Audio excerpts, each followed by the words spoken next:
Are you searching for the best in online black radio? Then go to blacktalkradionetwork.com, helping you filter through the noise. Real talk, black talk.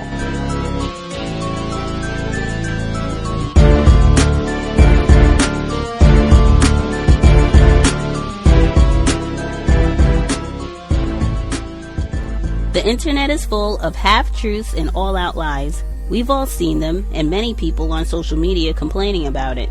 Here's your chance to show and prove. WorldAfropedia.com is a black-owned and operated encyclopedia.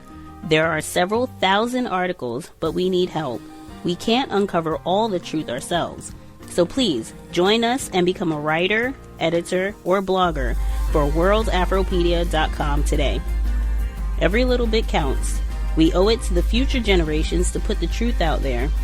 Visit WorldAfropedia.com, the African-centered encyclopedia, a global database of African knowledge for the purpose of bringing about global African wisdom and understanding. WorldAfropedia.com.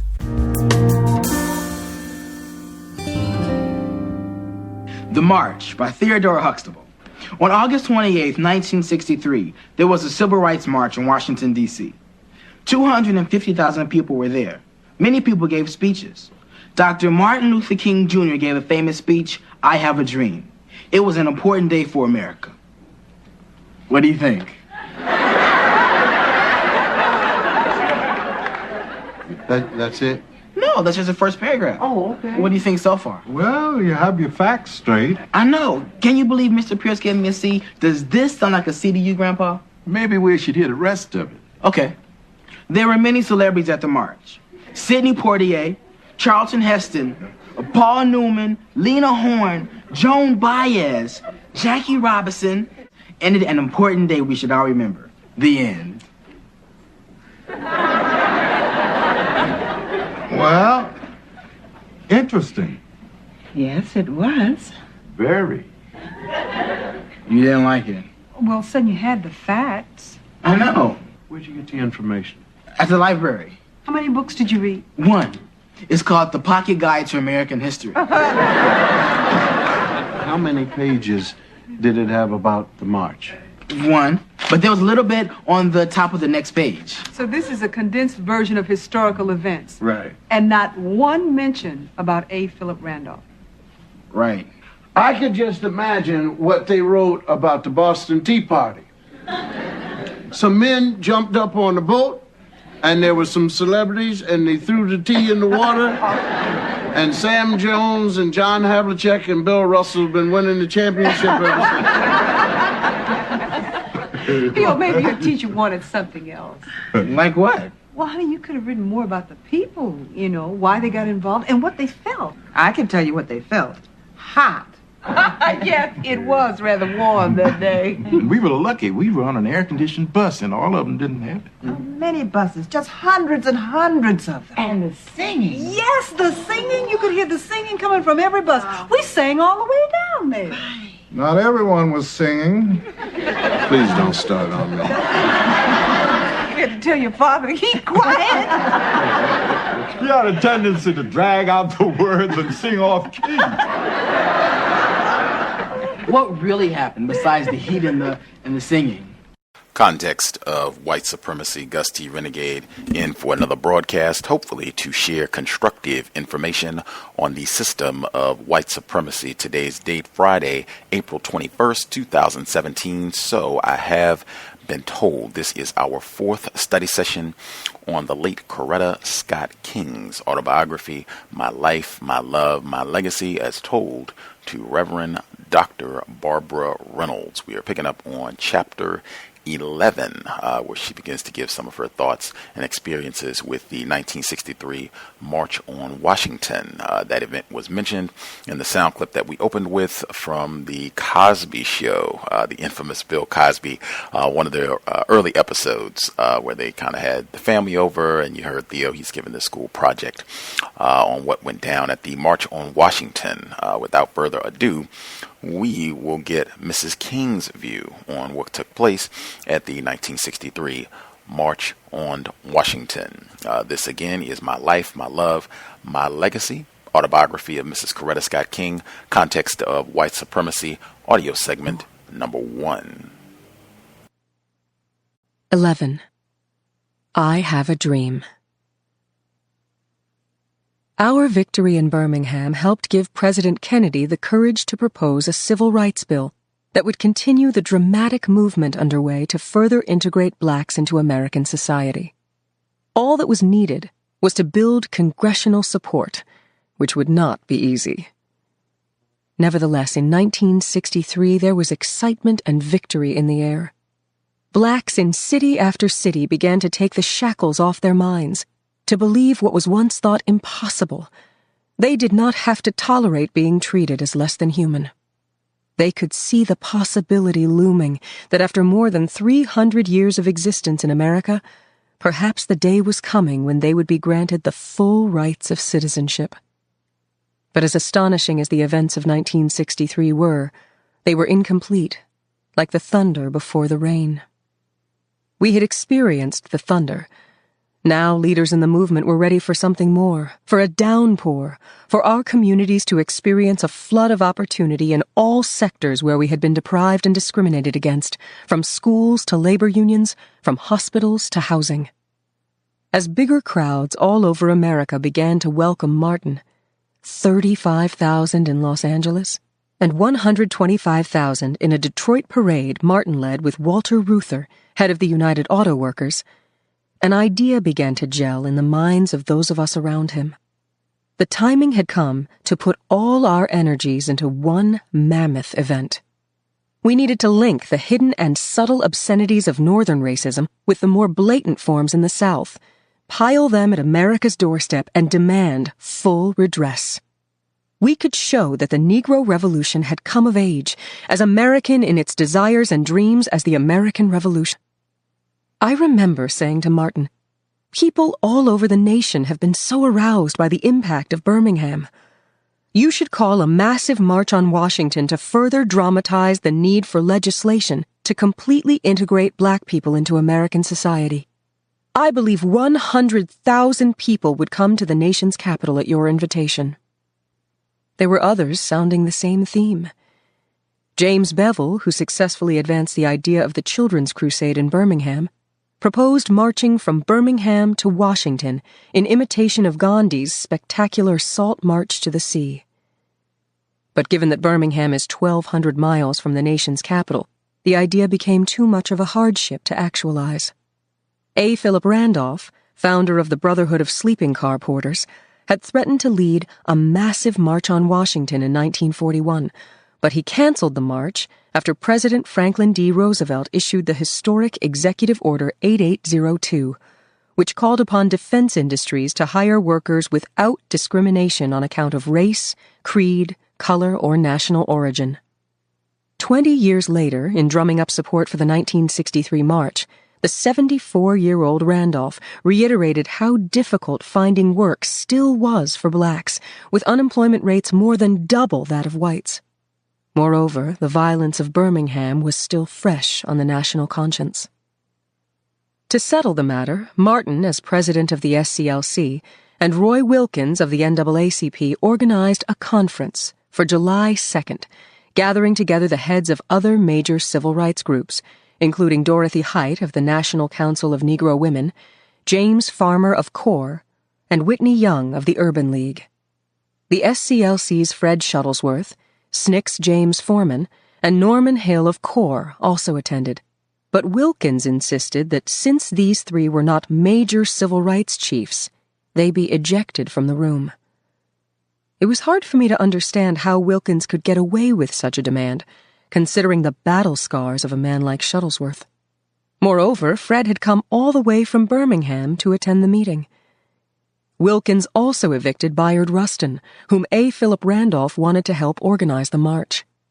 Wilkins had warned Rustin by phone not to show up, feeling that recent attention to Rustin's arrest on a sodomy charge in California and his admission in the aftermath of McCarthyism that he belonged to the Young Communist League could prompt negative publicity. Randolph, however, got his way, and Rustin reappeared as coordinator. Young and Wilkins spoke against the march, arguing that too many things could go wrong. Others in the group felt the victory of Birmingham spoke loudly enough, and worried that if inadequate numbers supported the march, the forward thrust of the movement would be seriously crippled. There were also concerns that this would be an all-black march, which could alienate Southerners and work against the passage of the Civil Rights Bill. Despite the wrangling back and forth, supporters of the march won out, and the March on Washington for Jobs and Freedom was set for August 28th, giving us fewer than 60 days to organize, plan, and transport the 100,000 people we expected to attend. The mobilization was nothing short of a miracle. The night before the march, Martin and I checked into the Willard Hotel in Washington, D.C. It was about midnight when he finished the outline for his speech, but completing it was difficult since he was trying to keep within the 8 minutes he had been allotted. The speech began with Lincoln-esque phrases. 50 years ago, a great American, in whose symbolic shadow we stand today, signed the Emancipation Proclamation. Martin then inserted language pertaining to America issuing blacks a check that has come back marked insufficient funds. As I listened and watched him insert, delete, state and restate his premises, I did not hear the famed "I have a dream" phrase that would so electrify the gathering. He had used that phrase so eloquently at Detroit's Cobo Hall the previous June. Since that had been a smaller audience, however, the press in Washington treated the dream flourishes as new. At about 3 a.m., I took my last look at Martin cutting, paring, and shaping his speech. I felt guilty for being too sleepy to serve as a sounding board.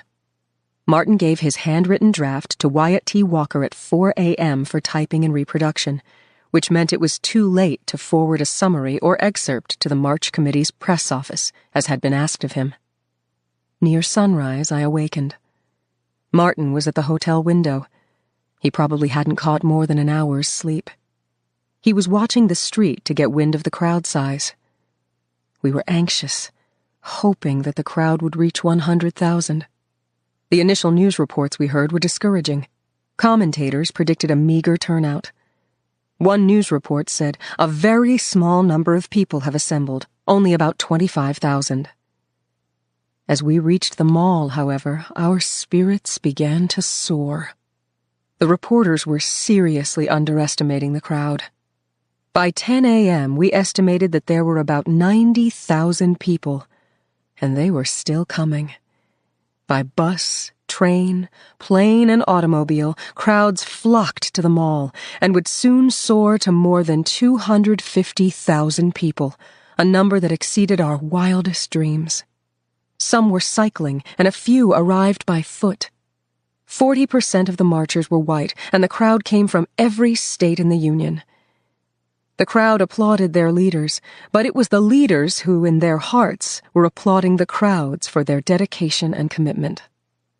Martin and I had discussed at length whether I would march, and since I usually joined him for every march, I was not pleased that his answer was, "Well, the wives are not going to march." He explained that the planning committee had decided the march would be led by the top leadership, and no place was reserved for their wives. Although I understood, I was extremely disappointed. I would not bring up my grievance, however, because I knew Martin needed my support during the awesome task of delivering his speech. On the mall, I was separated from Martin and found that no seat had been reserved for me on the platform. Thankfully, Ralph Abernathy helped me get a seat directly behind Martin. I looked around to see Lena Horne, Ralph Bunch, Marian Anderson, and about 50 members of Congress seated on the steps of the Lincoln Memorial. Sporadically, the crowd would chant, "Pass the bill!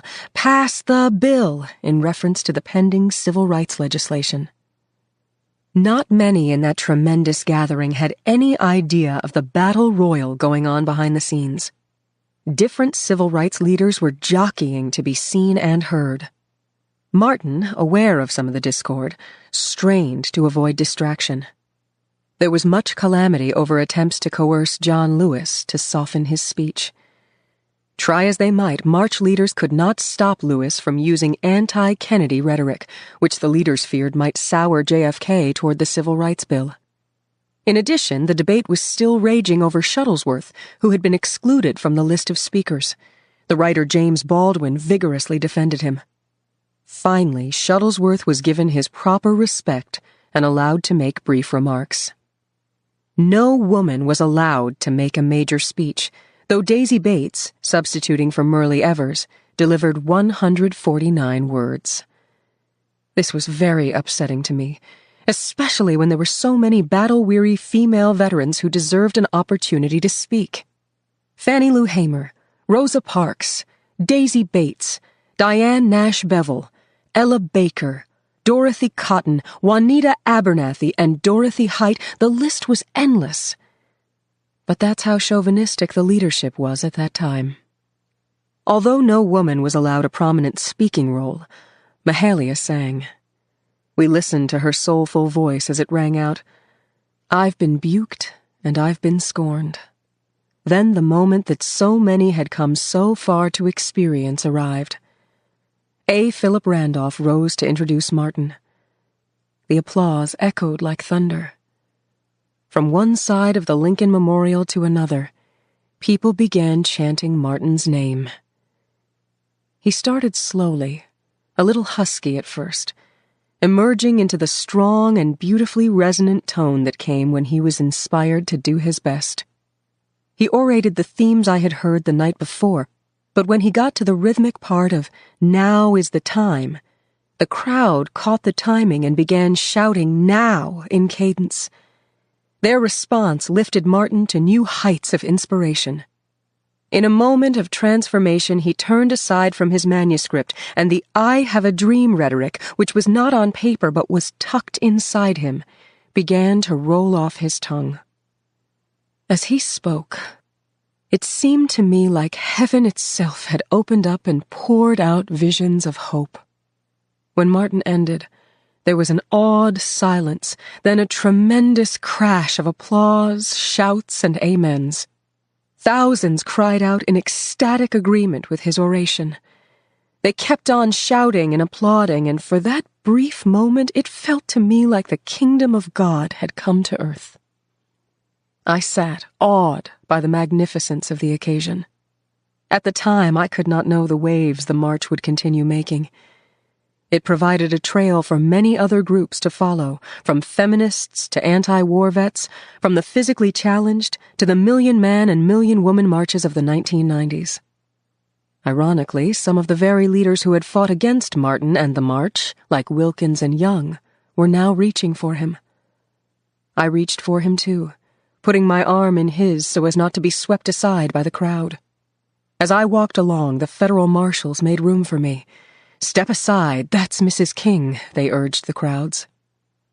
Despite the magic of the hour, I was soon brought back to earth. Having talked several times to JFK by phone, I very much wanted to meet him face to face to thank him for the times he had intervened to help Martin when he was in prison.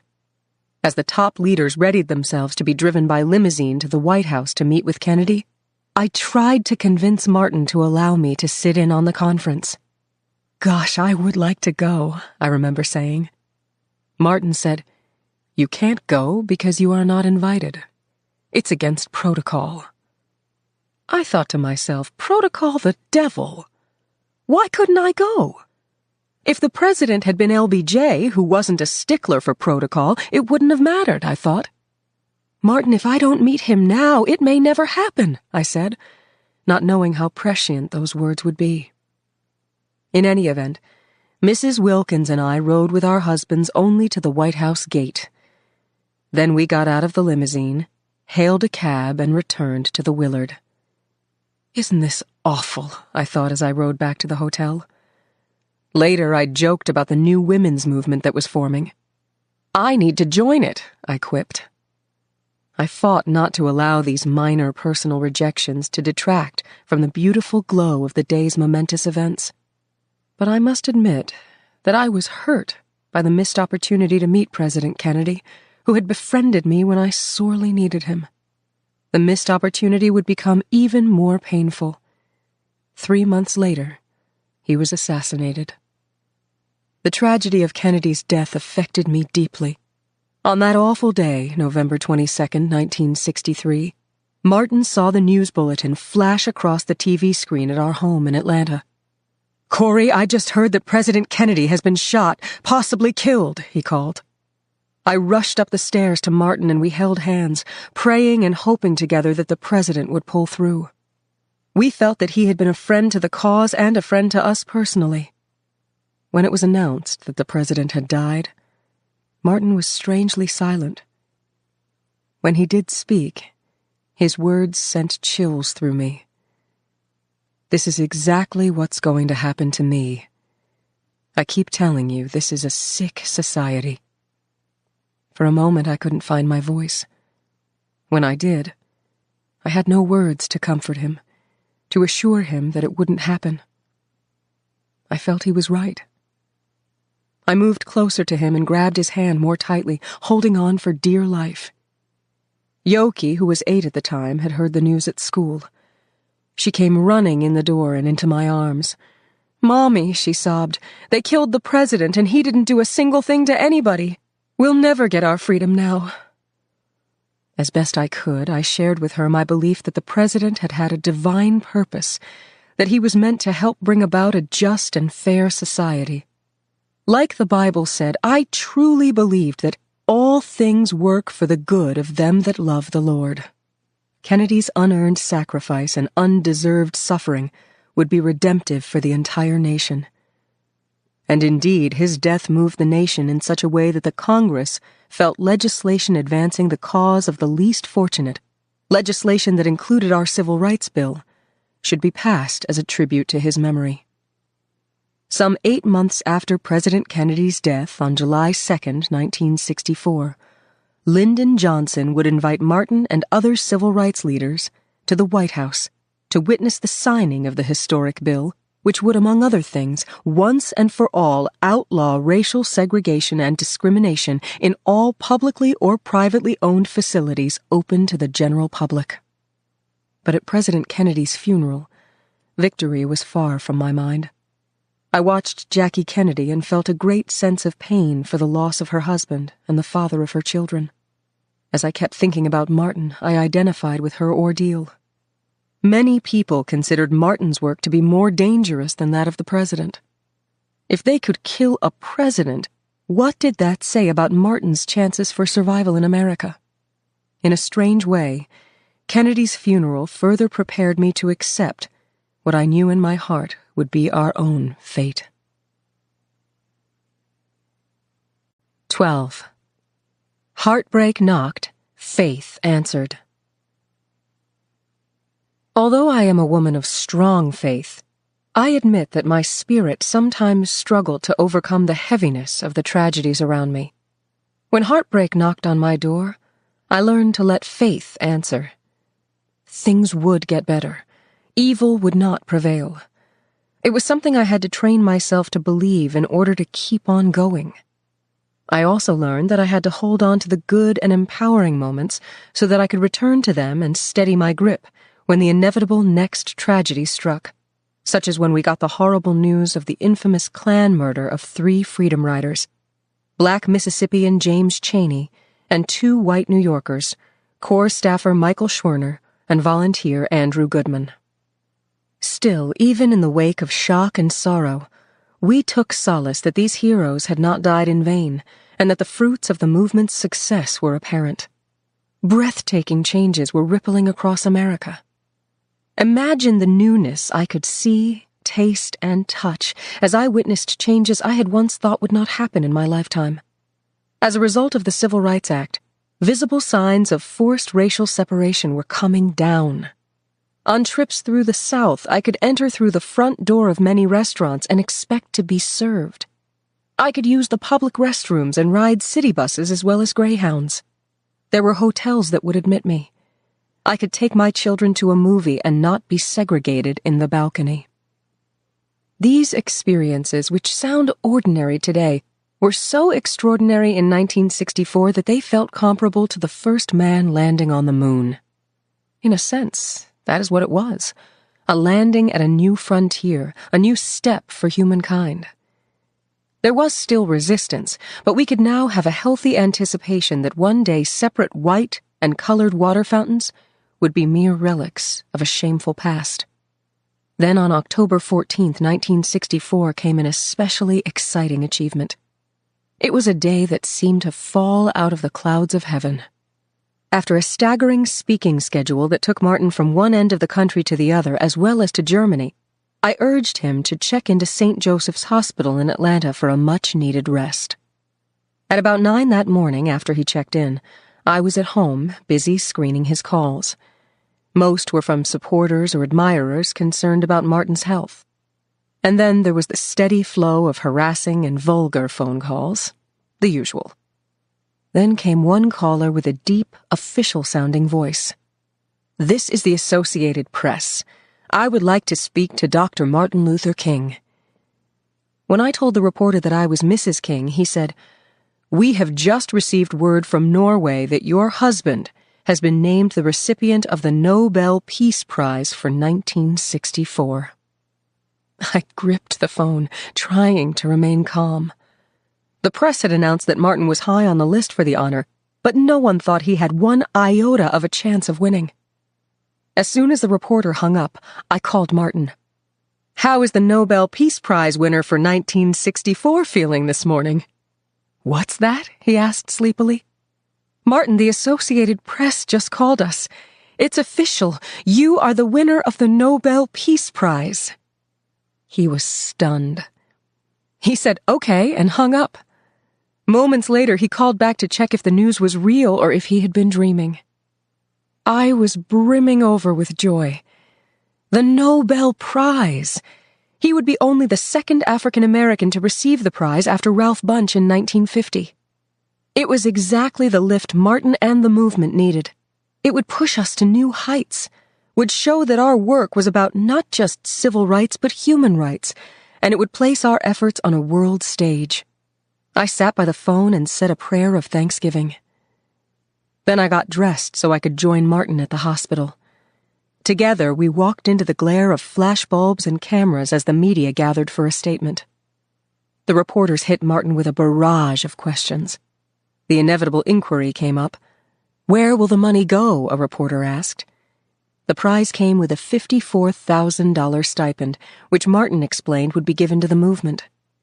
Later, the prize money was divided among different civil rights organizations, including the SCLC, SNCC, CORE, the National Council of Negro Women, the NAACP, and the American Foundation on Nonviolence. That, of course, was not a surprise to me. Martin generously gave away most of the money he earned. When the reporters left, we went back up to Martin's room to share our thoughts. We were tremendously happy, but recognized the burdens in store. The prize and all the publicity would detract from our time together, which, as it was quickly being winnowed away. News of the prize came in October. We did not leave for Oslo until early December. In the meantime, while the Oslo events were the icing on the cake of a long and arduous struggle, a clandestine effort was underway to hack the cake itself to pieces.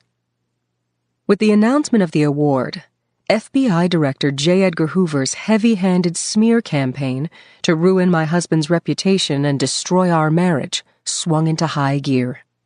While the public saw Martin being feted internationally with the highest, most noble honors, out of sight, Hoover's knives were being sharpened, and traps were slowly and methodically being set to try to engineer Martin's demise.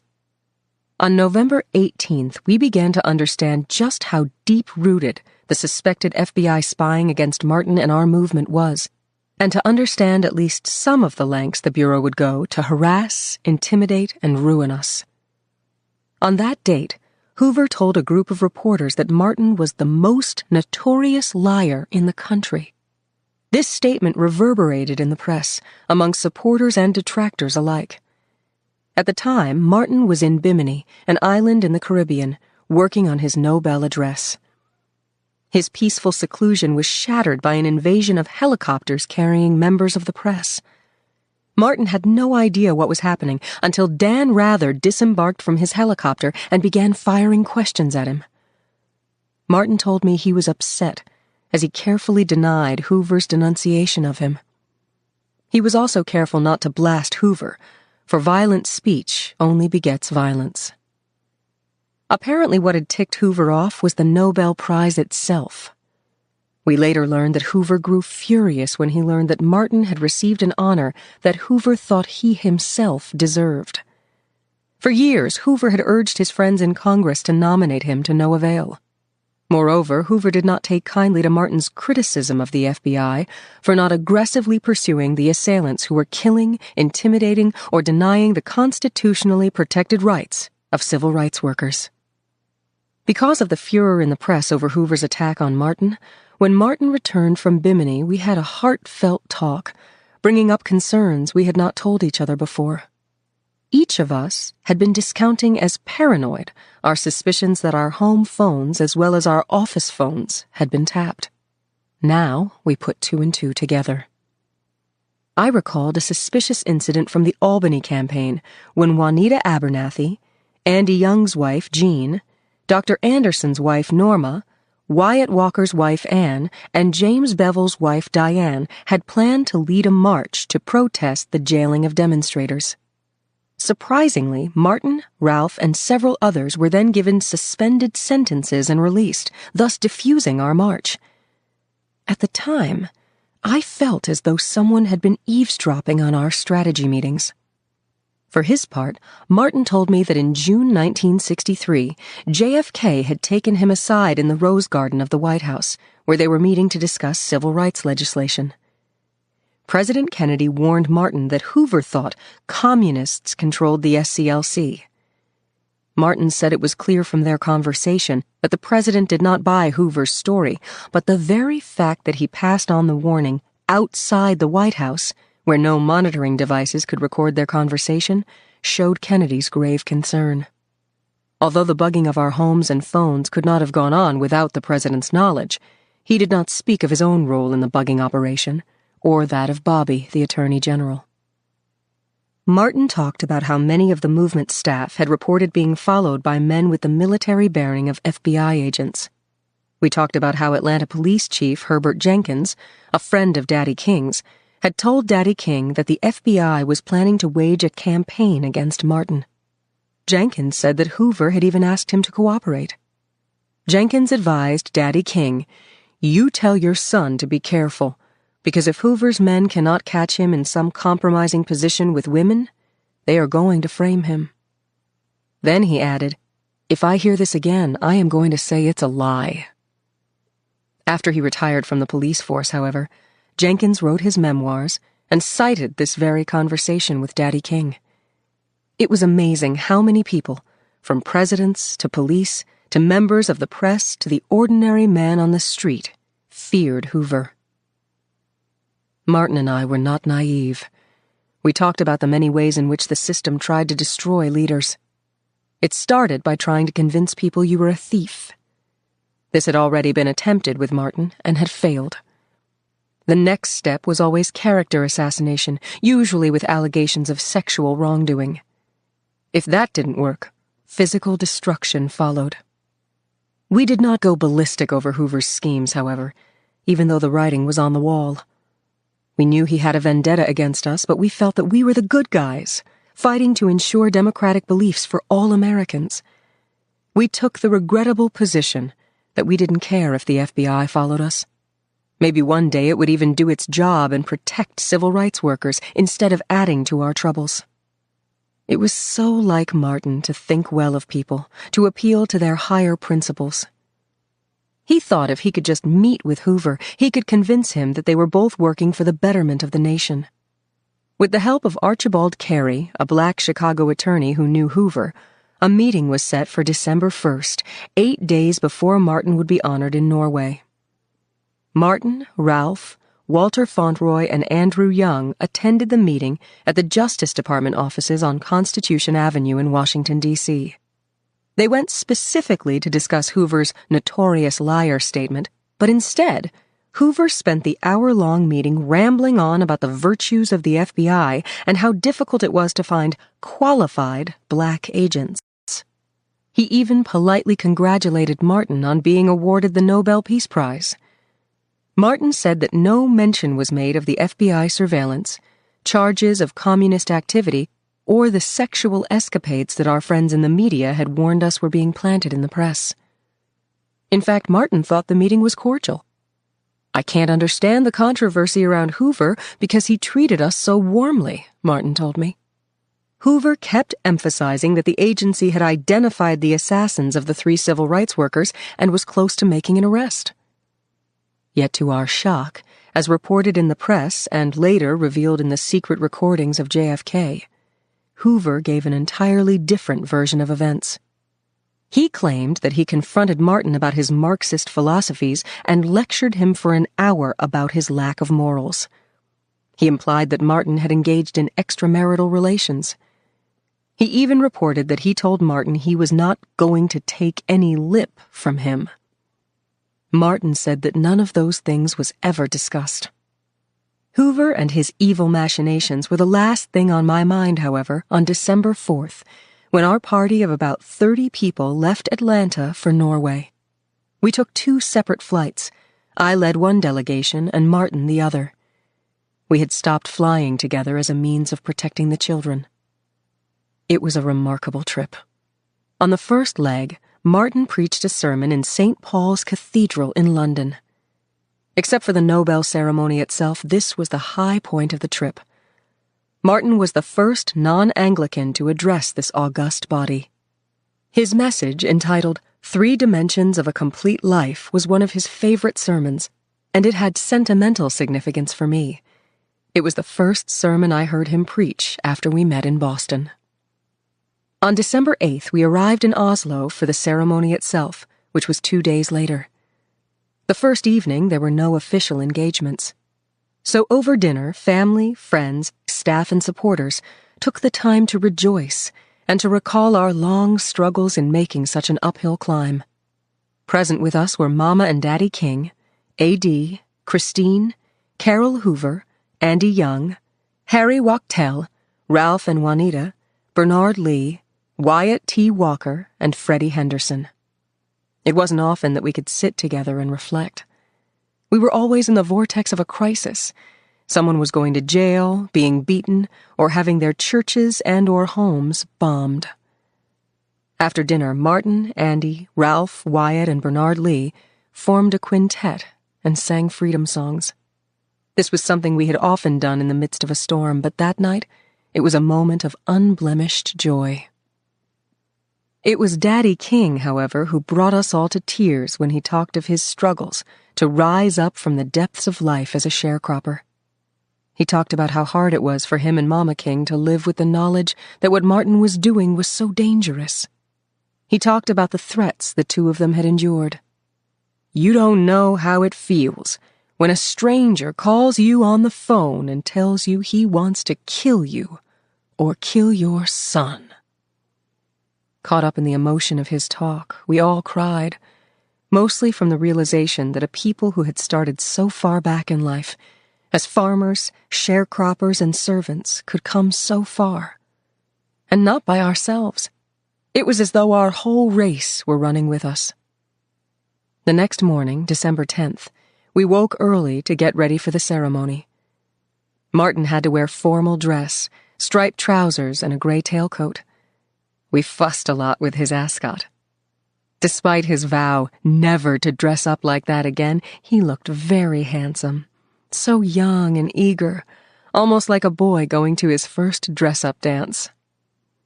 The formalities were held at Oslo University, in a long, narrow auditorium decorated with hundreds of white flowers. The hall held about 700 people, with several thousand gathered outside trying to catch a glimpse of Martin. First in the hall was King Olav, with Crown Prince Harald. Everyone stood, and the Norwegian radio orchestra played the Norwegian national anthem.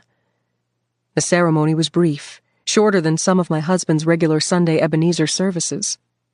We smiled graciously, but were amused when, in an effort to honor the African-American community, the orchestra played selections from Gershwin's Porgy and Bess.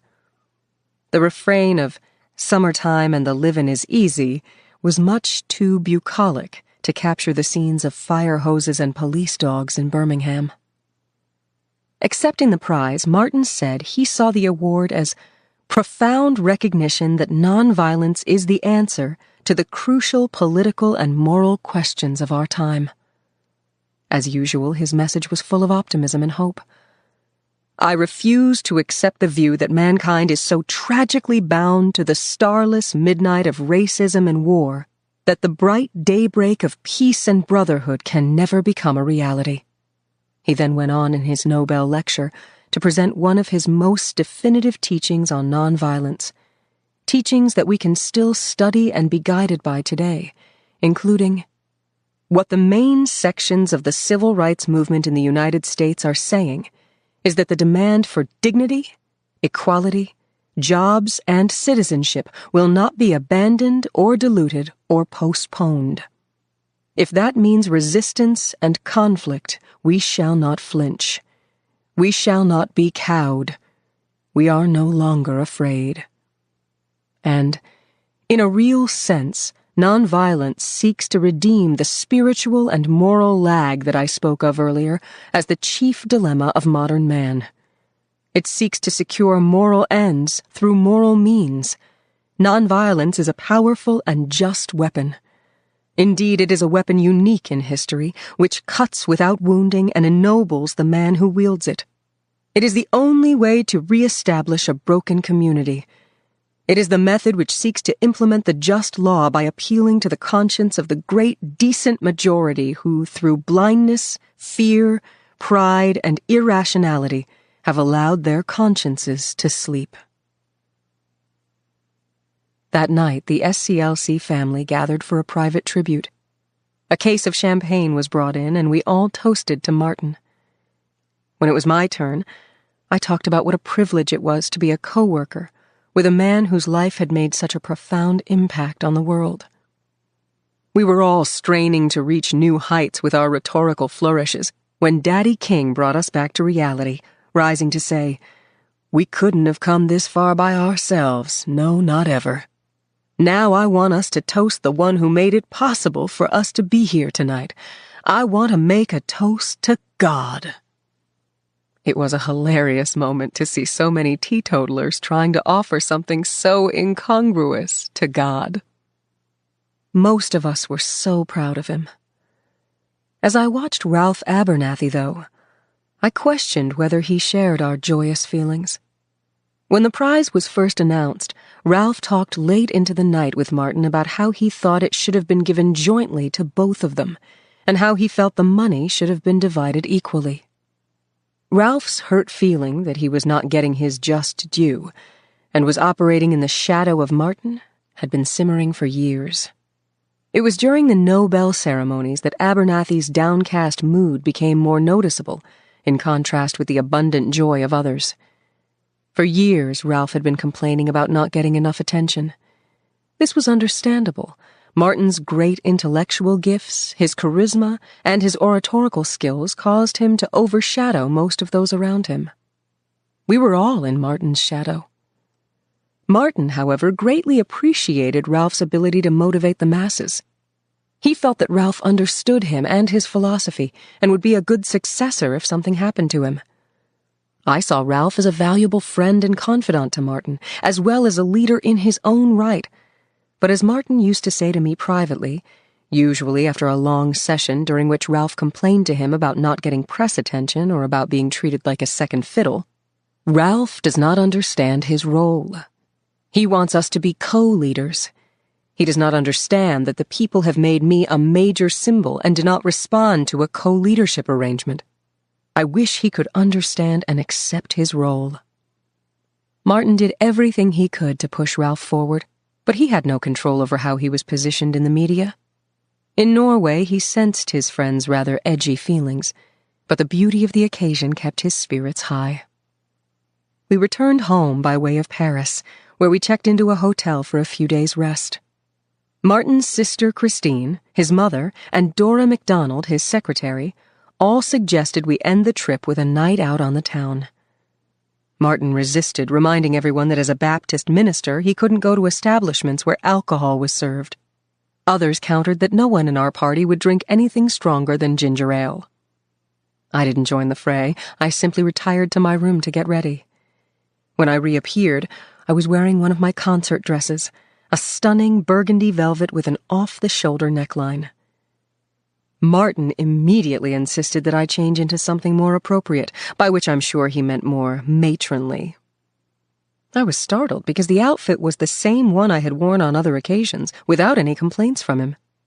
Choosing not to argue, though, I offered to change clothes and stay at home with him. I realized later that it was a good thing I did. Martin was exhausted.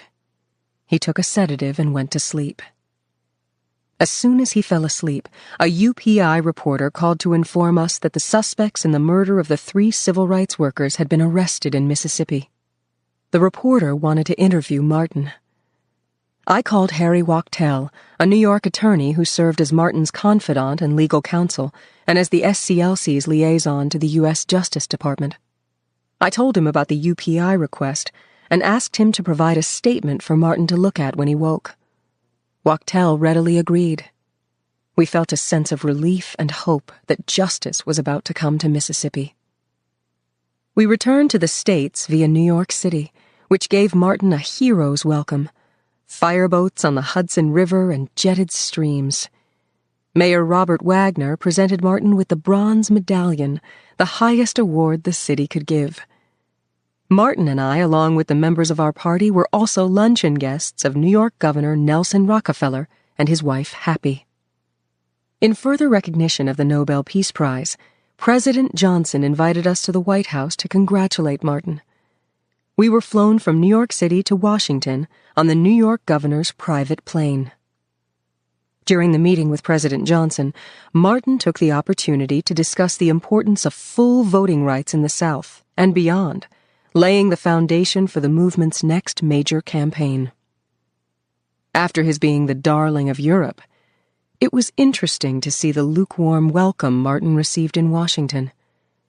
There were no great receptions or ceremonies to congratulate a man hailed for his greatness everywhere except a few corners of his homeland.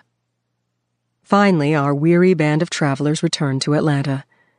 As in D.C., while there was a large turnout of blacks waiting to greet Martin, he received a virtual cold shoulder from Atlanta's white citizens. While some were proud that a hometown guy had won such an honor, others couldn't deal with its being a black man. To complicate matters, Martin and the SCLC had been picketing the Scripto Company in a push for better working conditions for blacks. Scripto was one of the largest factories in Atlanta, and the SCLC picketing naturally did not produce much enthusiasm in the business community. In turn, tickets for a city-sponsored dinner to celebrate the Nobel were moving so slowly that Martin soured on the whole event, saying, "I don't care whether they honor me or not." In his book, An Easy Burden, Andy Young cites FBI records showing that bureau officials discouraged many Atlanta businessmen from participating. Things turned around only after Mayor Ivan Allen called the business leaders to a closed-door meeting at the Piedmont Driving Club, where J. Paul Austin, president of Coca-Cola, described the embarrassment of being in a city that didn't want to honor its own Nobel Peace Prize winner. In the end, the dinner at Dinkler Plaza Hotel was a sold-out affair, the ballroom filled with about 1,500 people. It was the first integrated event of the kind that the city had ever experienced. The audience was about 65% white and 35% black. Judges sat next to cooks. Porters were seated next to politicians. 5 years before, an event such as that would have been unthinkable in a southern city. It was a wonderful evening, but again, the glow couldn't last for long. In opening the mail that had been piling up in the months before our trip to Norway, I came across a package postmarked from Miami dated November 2nd. The package contained a reel of audio tape and a letter, which I opened. After Martin spoke, he was often sent an audio tape of the event to keep for his records. But the poorly typed letter in this package read, "King, we've found you out. This is just a sample of the goods we have against you. Your end will come soon. You are done for. There is only one way out for you. You better take it. You have 34 days before you will be exposed and publicly defamed. The letter had been sent some 34 days before Martin was set to receive the Nobel Peace Prize. There was no question in my mind that it was prodding Martin to commit suicide. Under stress, Martin often suffered from depression. In the sick minds of those who'd sent the letter, I'm sure they thought they were pushing my husband over the edge. Through the grapevine, I had heard rumors that Hoover's FBI had prepared a suicide letter and a doctored tape to embarrass Martin. This must be it, I said to myself. I set up our reel-to-reel recorder and sat down to listen. Although I have since read scores of reports talking about the supposed scurrilous activities of my husband, there was nothing at all incriminating on the tape. It was recorded at some social event and was of very poor quality. I recognized Bernard Lee's voice, but on the entire tape, I didn't hear Martin's. People were laughing, talking. Now and then I heard a dirty joke, some profanity. But there was nothing about Martin having sex or anything else that resembled the lies Hoover and his people were spreading. Oh, this is nothing, I said to myself, cutting it off. I gave the tape to Martin. He and several staff members, including Ralph and Andy, secretly met and listened to it together. Later, we learned what great lengths the FBI had taken to prepare the suicide package. Hoover had ordered that the doctored tape be mailed from a southern state. An FBI agent flew to Florida with the small package, mailed it, and returned to Washington. Hoover reasoned that I would confront Martin and then leave him, putting him in such a weakened state that he would become ineffectual to the movement. An impending divorce would also reduce his stature. Despite my refusal to fall for any of the bait, rumors spread through the media claiming that we'd had a screaming match and saying I was on the verge of walking out. Once again, nothing could have been further from the truth. Martin and I did not have the slightest argument over the tape. There are so many stories about Martin and me and our life that were fabricated, pure and simple. For example, there was a rumor that Martin had a secret bank account stashed away in Switzerland, which was ridiculous because we often did not have enough money to pay our bills.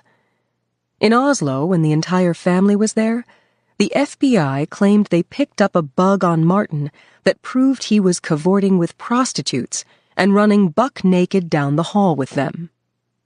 As ridiculous as that might sound, it's a typical example of what we were up against. Can you imagine that Martin, with his father and mother, his wife, sister, and brother, his staff, and all his friends there, would pick this opportunity to do something so out of character? But I understand. The question everyone wants to know is this: do I believe my husband was unfaithful? All I can speak for is what I know. I don't have any evidence, and I never had a gut feeling that told me he had strayed. I never experienced any feelings of being rejected. I believe that women know if their husbands are unfaithful. They feel it. I understand that men can become very indifferent and cold, but I never sensed anything of that sort from Martin. I'm not saying that Martin was a saint. I never said he was perfect. Nobody is perfect. But as far as I am concerned, our marriage was a very good marriage, and it was like that all the way to the end.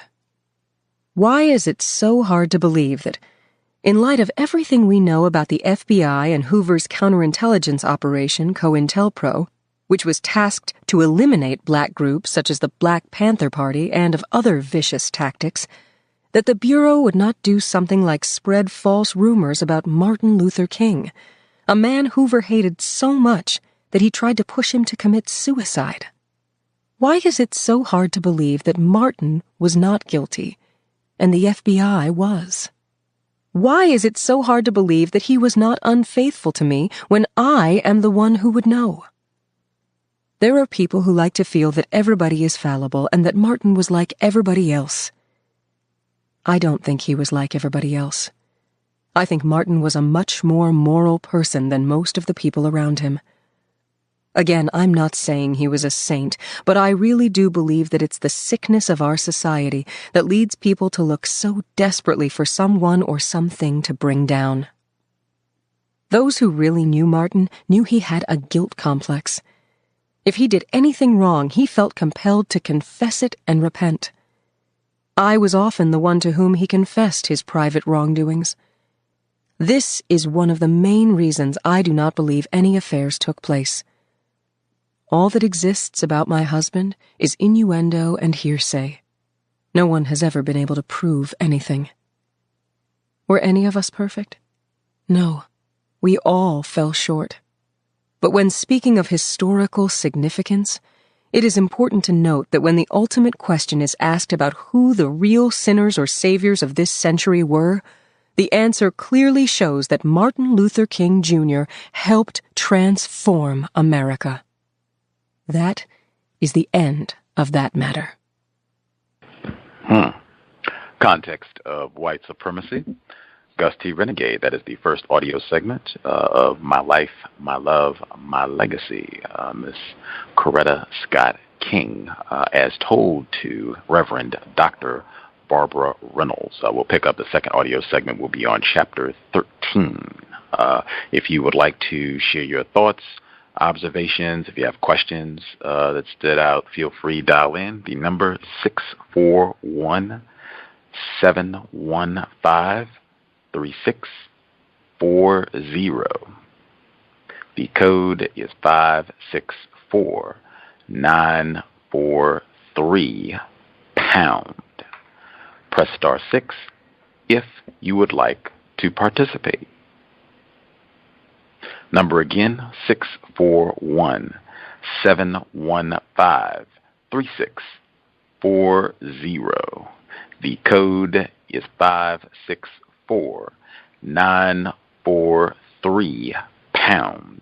Press star 6 if you would like to participate. If you don't want to use your phone, you can use the free VOP line. It's linked at Black Talk Radio Network. If you need the address, it is tiny, TINY.cc/1 race. And that is the number 1. Address again, tiny, TINY.cc/1 race. And that is the number 1. Once you put that address in, look on the left of the page. You'll see the link. It says Free VOP Line. Click that link. It will open a small window on your screen on the top line. It is a drop-down menu. Select the number that I just gave out, which again is 641-715-3640. The next line, it will ask for the code. Same thing, 564-943. Final line, it will ask for a name. You can put in a nickname. You can use your real name. If you're comfortable with that, you can press random keys. Whatever you're okay with. Once you get all that information entered, click the green button. It will connect you to the live broadcast. It's the same procedure. If you would like to participate, you will see a dial pad on your screen. Press star 61 if you'd like to participate. I'll see your hand on the switchboard, and we will get you on the line.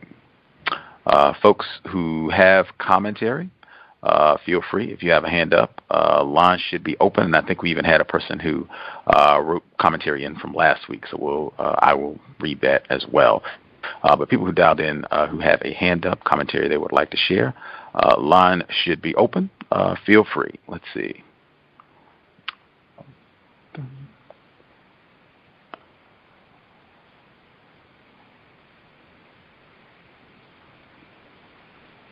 All right, everybody with a hand up should be with us. That's it. Can I be heard? Yes, sir. Hey, greetings to everybody. 2812 from Virginia. Haven't been on for a while. I'm traveling and family. Had a lot of things going on, but I did catch the archives. I've got a lot of notes. But real quickly, this book is very constructive. it's really interesting to read this book, but also to use the logic that Mr. Fuller and Dr. Welsing and others kind of employ us to, because it's a lot of VGQ. My family grew up in this time. My father was born in 49. My mother was born in, I think, 50. So, my godfather was married to Andrew Young's daughter. My dad went to Howard and Union Theological Seminary. He's a pastor. I think I mentioned that before. Mom went to Hampton. So a lot of this talk are stories, are things that I've heard a lot. And the one thing that really stands out to me, and just that I can just see in my life, and Martin, not only Miss King, but Dr. King, I believe he produced a whole generation of pastors during this time. Because there were a lot of people, I just believe, based on his influence, that black men, specifically males and females, but specifically males, got into the preaching business or profession just based upon how he was carrying himself. A couple of the notes that I was taking is that black people were trying to get justice from some white people, but had to be careful not to offend some white people.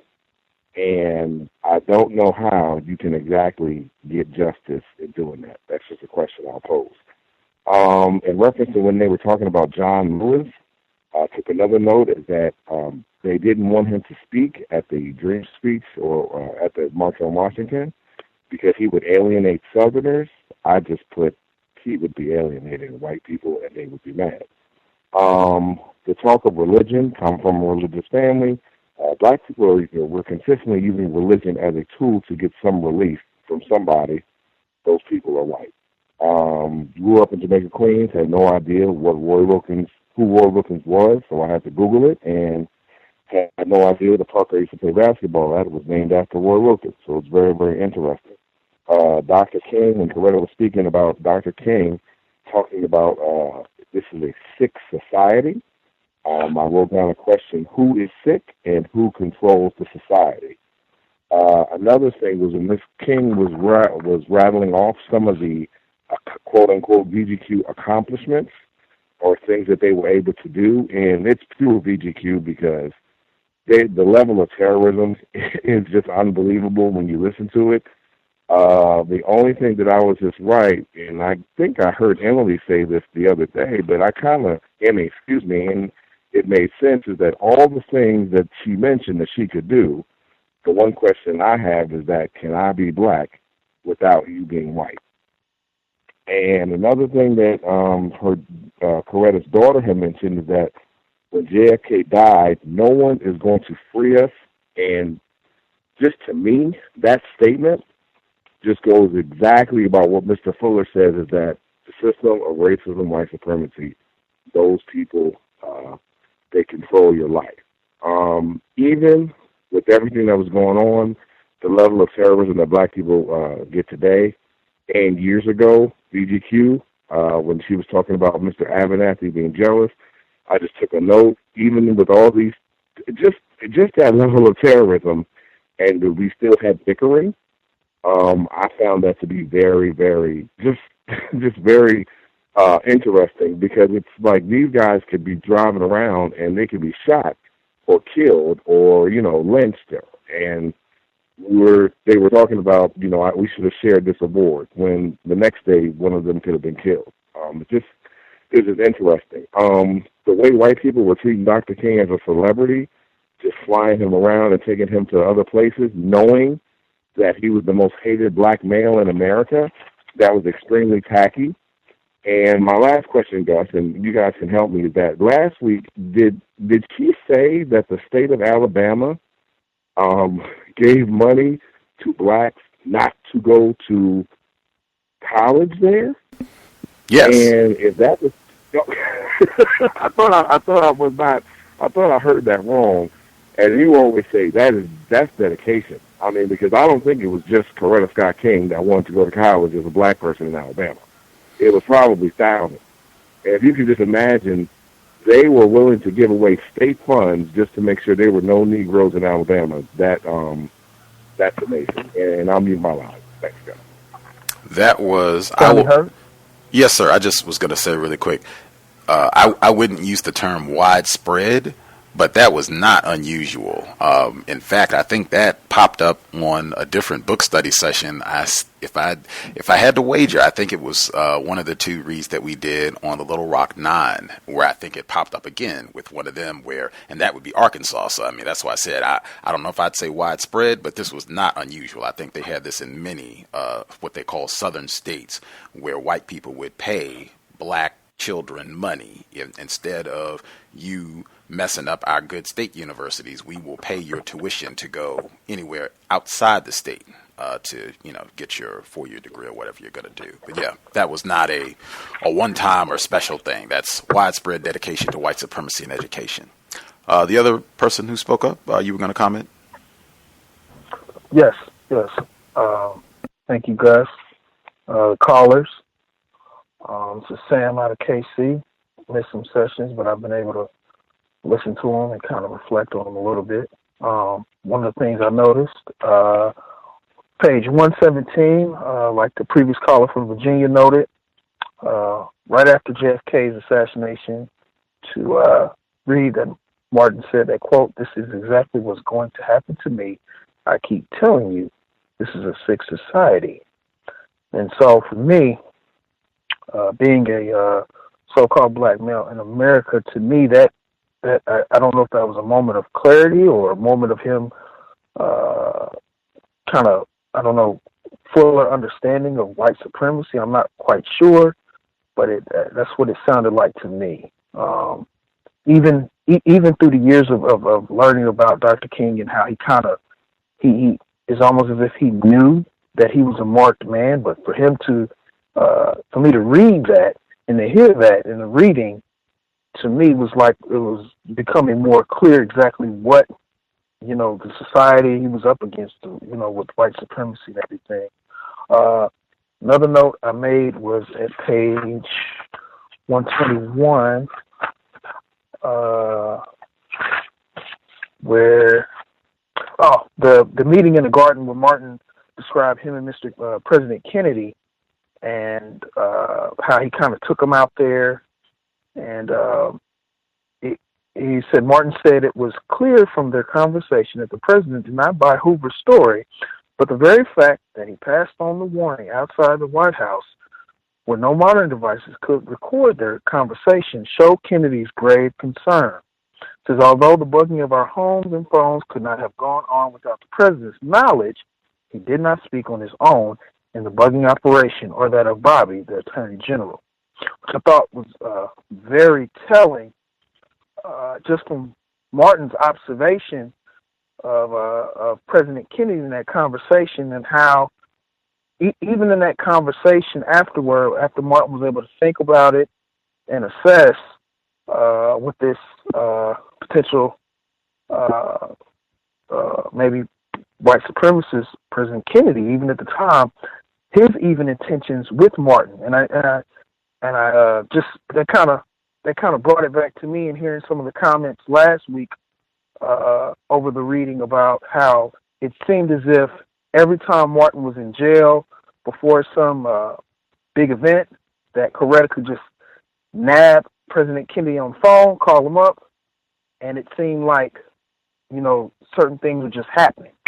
Just like out of it was like on command, and so kind of very strange. And so this conversation between him and President Kennedy kind of brought that to the fore for me, and even what Martin's understanding of the amount of surveillance that was on him, even him kind of realizing it, but still not getting a grasp of what kind of surveillance and just everybody in the movement and personally in his household was under. So just very, very telling. Those are all my comments so far. I look forward to the rest of the reading. Thanks, Gus. Appreciate that. We have other folks who had commentary. Lines should be open.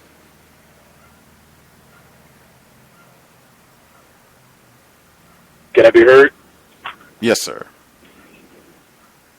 Yes, I kind of was busy about going around, so I was kind of off and on. in hearing in listening to the first reading of attempting to do constructive things in a very terroristic and dangerous environment. So I don't have any personal criticism of them. But I can see to whereas of the interest to be almost enamored by the President of the United States, which he was pretty slick, a pretty slick person, to know how to bring that type of action out of people. So I'm not surprised that a lot of non-white people would feel that way about him. Although I did know that Malcolm X didn't have that type of interest in John Fitzgerald Kennedy. From all of our readings and studies, they talked about the March on Washington, correct? Yes, sir. And how it was organized. Was that spoken about in the first reading? Yes, sir. Okay. Yeah. From my understanding, I believe Bayard Rustin was the chief organizer. Would that be correct, Gus? I think that's what's popularly reported. Yes, sir. Yeah. And so, I mean, they were concerned about the numbers of people, you know, and like I said, you know, it's a situation to whereas we can look back on history and maybe critique of whatever, but I would say that, you know, that's the whole interest that black people have instead of a code, is having the interest of a lot of us are in one spot. And like Mr. Fuller, I can hear his words saying, doing what? Come together and doing what? Whereas we should be rallying around a code. Which would be much more sound and strategic and scientific. And I did hear about the Nobel Peace Prize. And did I hear correctly that he received somewhere up to $54,000? And it was. Go ahead. I think it was about 250,000. Wow. Woo, 250,000. Okay. I kind of like wonder what that would make. What would that would itemize into today's math? Be interesting to find that out. But I think that was a move by the global system of racist white supremacy, that award, similar to making Mr. Obama the president of the United States. They had a reason for that also, and that's basically all I have to say right now. And I'm going to try to get in a place where I can really pay attention to the second reading. Thank you. Yes, may I be heard? Yes, sir, Mr. Dimley Ford. Yes, this is Dimley Ford. Greetings, Gus. Greetings to the other callers. First, I'd like to say that the retired firefighter from Florida nailed it last week. When he was saying the political interests, they formed carpools. The whites on the city commission, the bus officials dismissed demands for the first come, first serve seating arrangements, black bus drivers on predominantly black routes. They set out to defeat the boycott, penalizing black taxi drivers. That was taken from Kenneth O'Reilly's book. He made a reference to the Bergman Freedom Riders files. And also a mention of the Legal Defense Fund, which is very instrumental in the civil rights movement.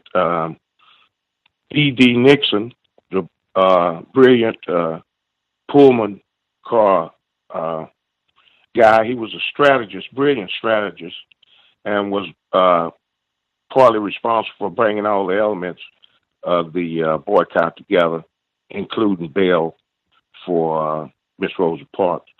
And she mentioned Walter Reuther, UAW labor leader. He was asked to attend the march by President Kennedy to steer black protesters away from violence and report back to the Kennedys. She also reported that 40% of the crowd at the march was white, and I suspect that could have been, well, if it was 250,000 people, and you say 40% of them was white, that would have pretty close to 100,000 whites or in that ballpark. I believe was mostly plants and was there to curtail any violent response to the march. Kennedy signed off on the wiretaps, the FBI. Roy Wilkins imposed himself as the HNIC. And no woman was given a speaking position. That's kind of ridiculous when they were in the trenches with their husbands. Most of them, the names she called off were wives of Abernathy, Bevel, and Shuttlesworth. And I listened to something by Diane Nash. She was saying that mostly the ministers had this macho position where they were denying, females' rights to speak in those engagements. Trying to make it brief, I wanted to, Kennedy introduced the Civil Rights Bill when he was senator in 1957, but he agreed to an amendment in that bill that would allow jury trials for persons who was accused of denying the right to vote, and those would have been all white juries. So, in one hand, they can look like they're helping you, in the other hand, taking those crumbs of bread from you. She noted the system steps on destroying black leaders, accusing them of embezzlement funds, sexual scandals, and then finally just physical removal or killing or assassinating them. And I don't want to, for lack of, VGQ, Miss King, she was deeply saddened when Kennedy, she found out about his death. And I thought I remember hearing somewhere she was, said she was more shocked than it was when she found out that her own husband had been stabbed in the chest with a knife. And I'd like to ask the question, if she was so deeply moved and blacks were hurt behind Kennedy's death, how many whites are on record for having the same deep moved feelings and sadness when later on Dr. King was assassinated? And one thing about black mental health, she said they were always in a vortex of crisis. And it made me think of The Invisible Man, where he had the letter of recommendation, and when they opened it, it said, "Keep this nigga running." I'll mute my line. Gus, thanks for taking the call. Indeed, Mr. Demery Ford. Did we miss anyone? Anyone have a hand up that we have not heard from at all?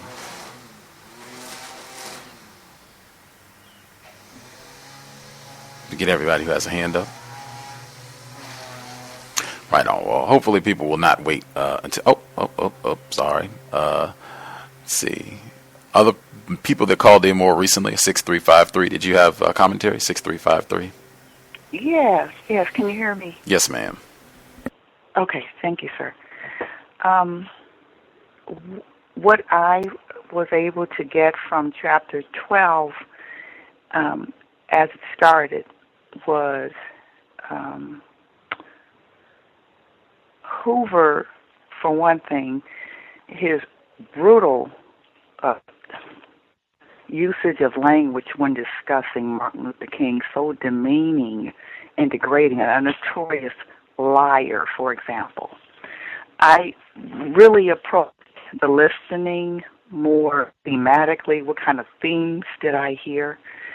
And one of the main things I heard repeatedly, well, this theme, how he was hounded, if you will, if that's not a metaphor, hounded by the racist, white supremacist terrorist. For example, following him to the Caribbean, I think it was the Caribbean, on his time there, just following him around and just at his heels and tracking him everywhere he went. And when he went to the hospital to get rest, there they were with the cameras and the microphones and the reporters and all of the viciousness associated with some of that. And another theme on that hounding was this tapped phones by the government, his character assassination, the letters prompting him to attempt suicide, the whole package, the tape describing or trying to defame his character, assassinate his character. Another theme I noticed was how the racist, white supremacist terrorist tried to give you little trinkets and sparkly, shiny things to make you feel like you're being accepted, like the Nobel Peace Prize, and the insult of playing something like Porgy and Bess, you know, while they're there for that high honor. And another thing was being able to speak at the Anglican Church, the first person who wasn't Anglican of that religion, not that religion, but that sect. And the lukewarm reception from when he came back to America. No pomp and circumstance, really. Just, oh, well, look what this nigger got, this high honor. And that was how he was treated, even though he got these sparkly accoutrements. The betrayal of his friends, like some of his close friends, about how they were not being acknowledged and appreciated alongside of this giant. I mean, all things not to all people equally, but of course that was another battle he had to fight. And I'd like to give some praise to his wife, Coretta, for describing the kinds of things she had to withstand in having to keep her relationship, her marriage together, if you would like to call it that, and how they, with all of these mounting attacks, and how she refused to condemn her husband and to listen to the rumors and insults that they tried to strategize and have her betray him and go and leave him and add to his misery and depression, as she describes having that those emotions of depression, etc. But that she decided to ignore it and stay with him, beside him, in spite of it, fact or fiction. So those are some of my observations. Would like to point out, Gus, that the Nobel Peace Prize amount, if you don't mind me saying, was $54,600 and translates into about $426,000 in today's dollars. Okay? Thank you. Thank you kindly. I saw that. I checked after retired firefighter asked about that, and I said, I think I might have remembered that incorrectly, and I did. But thank you kindly. Save us a little bit of work, and appreciate the commentary as well. Did we miss anybody else? Anybody have get a hand up late, or just that we missed it, did not have an opportunity to speak at all? We got everybody? Okay, do not wait till the last minute. We do have the second audio segment still to come. Some of the notes that I took on the first two chapters that we did this week, chapter 11, chapter 12. This moment, the March on Washington, is something that we have covered pretty extensively on the cows. We read Michael Thelwell's article. He was a member of SNCC. He was at the March on Washington, and he wrote a great essay at the time, the 1963 March on Washington, Castrated Giant. It's in Presence Africaine, and it's been republished in a lot of different texts. We read Malcolm X's autobiography, and he certainly has a portion of his text where he talks about this event. He was there as well. We read some of James Baldwin's commentary on this. We've devoted a good bit of time and energy. Kenneth O'Reilly to talk about this. I think Mr. Demery mentioned him earlier. Lots for people. This is something I guess a lot of people who study racism probably have invested in this period of time. Some of the specific notes that sit out. Let's see. I thought it was important when they began talking about setting up the meeting for the March on Washington July 2nd. Minister Malcolm, and it's in the Washington Post about this meeting where they were organizing. Minister Malcolm X asserts that this March on Washington idea was much rowdier and than what it ended up being. To go to Washington D.C. to engage in what they call civil disobedience, to lay down on the runways and to completely paralyze the city, to make white people enforce the laws, stop racist activity against black people, particularly in the South. And it ended up being changed to what we know now. That's kind of a short version of Malcolm X's summary, but he has a very different perspective, as do other historians and people who experienced this firsthand. They have a different view of how this march came together. Depends on what you want to study, which conclusion you come to about it.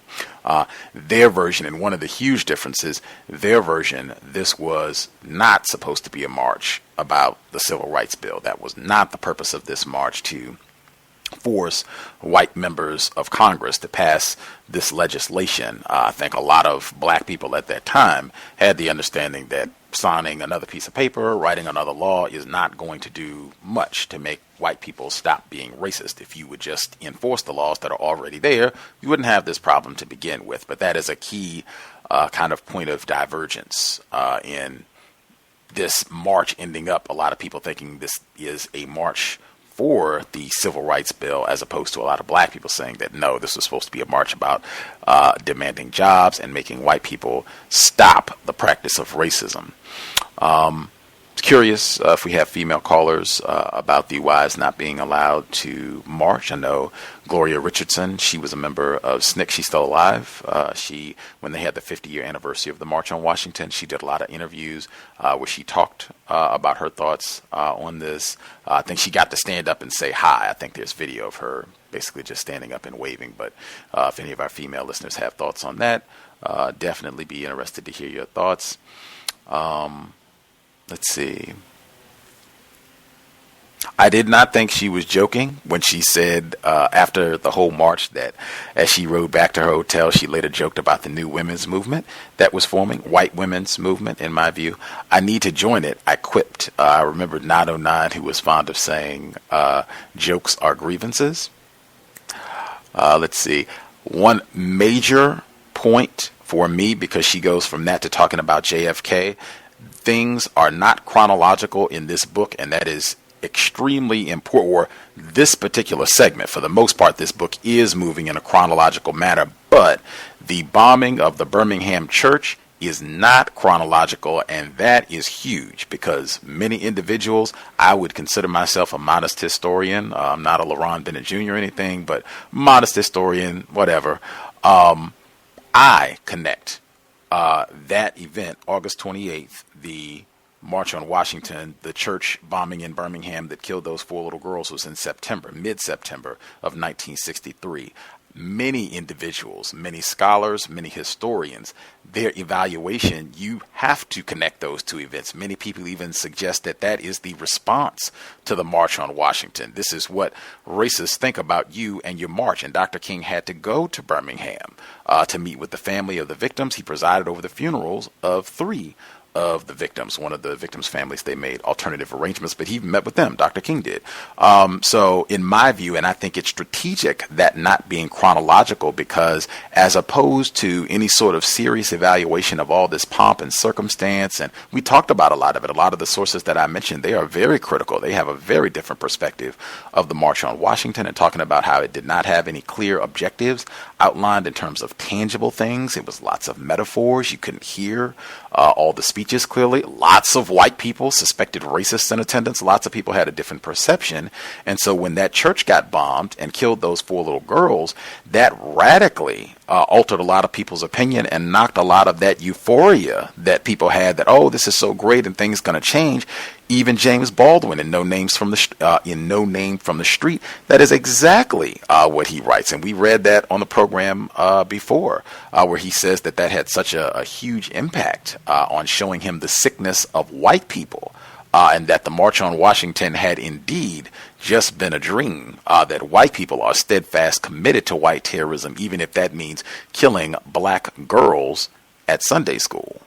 Continuing, I mean, it was huge to omit that, to not go chronological and go from March on Washington to all of her anxiety about Dr. King. Like, oh man, that was really, really challenging for me to read. It just seemed like a lot of white identification. I was so glad some of our, like I said, we have done a lot of work on this particular period. Kenneth O'Reilly, we had him on twice. His book, Racial Matters, the FBI's Secret File on Black America from 1960 to 1971. His book, Nixon's Piano, which chronicles every United States president up to Clinton, in different ways that they supported the system of white supremacy, including John Kennedy. And absolutely right, he signed the COINTELPRO orders allowing J. Edgar Hoover to go out and violate the civil rights of Dr. Martin Luther King, Coretta Scott King, probably every black person that's been mentioned in this book, and co-author, Reverend Dr. Barbara Reynolds as well, because she was a journalist covering a lot of these people at this time period. Massive files on all of these people. He and his brother were aware of all of this activity. And I won't get off too much into that because I could talk for a long time, but I mean, it depends on how much you know about this period of time, what your reading is of this information, and what you think about how it's presented in this chapter in the book. But all that aside, it to me just seemed like a lot of white validation for John Kennedy. I think we talked about before. Racists can be nice. You can have a racist on a slave plantation be nice and come out. We've had instances of that where they come out and give you extra clothes, extra food. They might give you a month off, anything, but they still are in white power. They still have domination over you, the Negroes. And that is not cause for me to forget that. That is not cause for me to fall in love with you or become emotionally enamored with you. That happens a lot. And white people use that to their advantage strategically. And I thought it was so important. There's been so much talk of her Christian faith. There was a lot of religious language used where she was talking about this. It was almost like we were talking about Jesus, I thought. Let me see if I can pick out some of the passages specifically.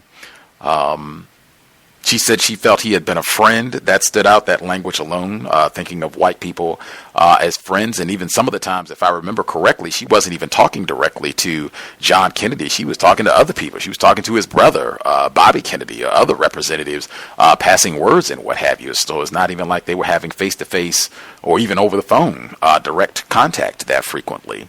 Oh, yes, the religious language. So she says, I shared with her, this is her daughter, I shared with her my belief that the president had a divine purpose, that he was meant to help bring about a just and fair, my word, society. Like the Bible said, I truly believed that all things work for the good of them that love the Lord. Kennedy's unearned sacrifice and undeserved suffering would be redemptive for the entire nation. I feel like we're comparing him directly to Christ and the resurrection, and I do not think that is constructive. I think that is exactly what the religion of white supremacy is designed to do, invariably have us thinking of all manner of racists as though they are Jesus, as though they are God, on anything other than a racist, but thinking of them as being the creator almost, or the embodiment of the creator. And I think that's extremely dangerous. Another evidence of how we've been victimized. Moving forward, I thought some of the comparisons, obviously, to Kennedy being assassinated and her husband being assassinated, I think a lot of people connect those two events as well.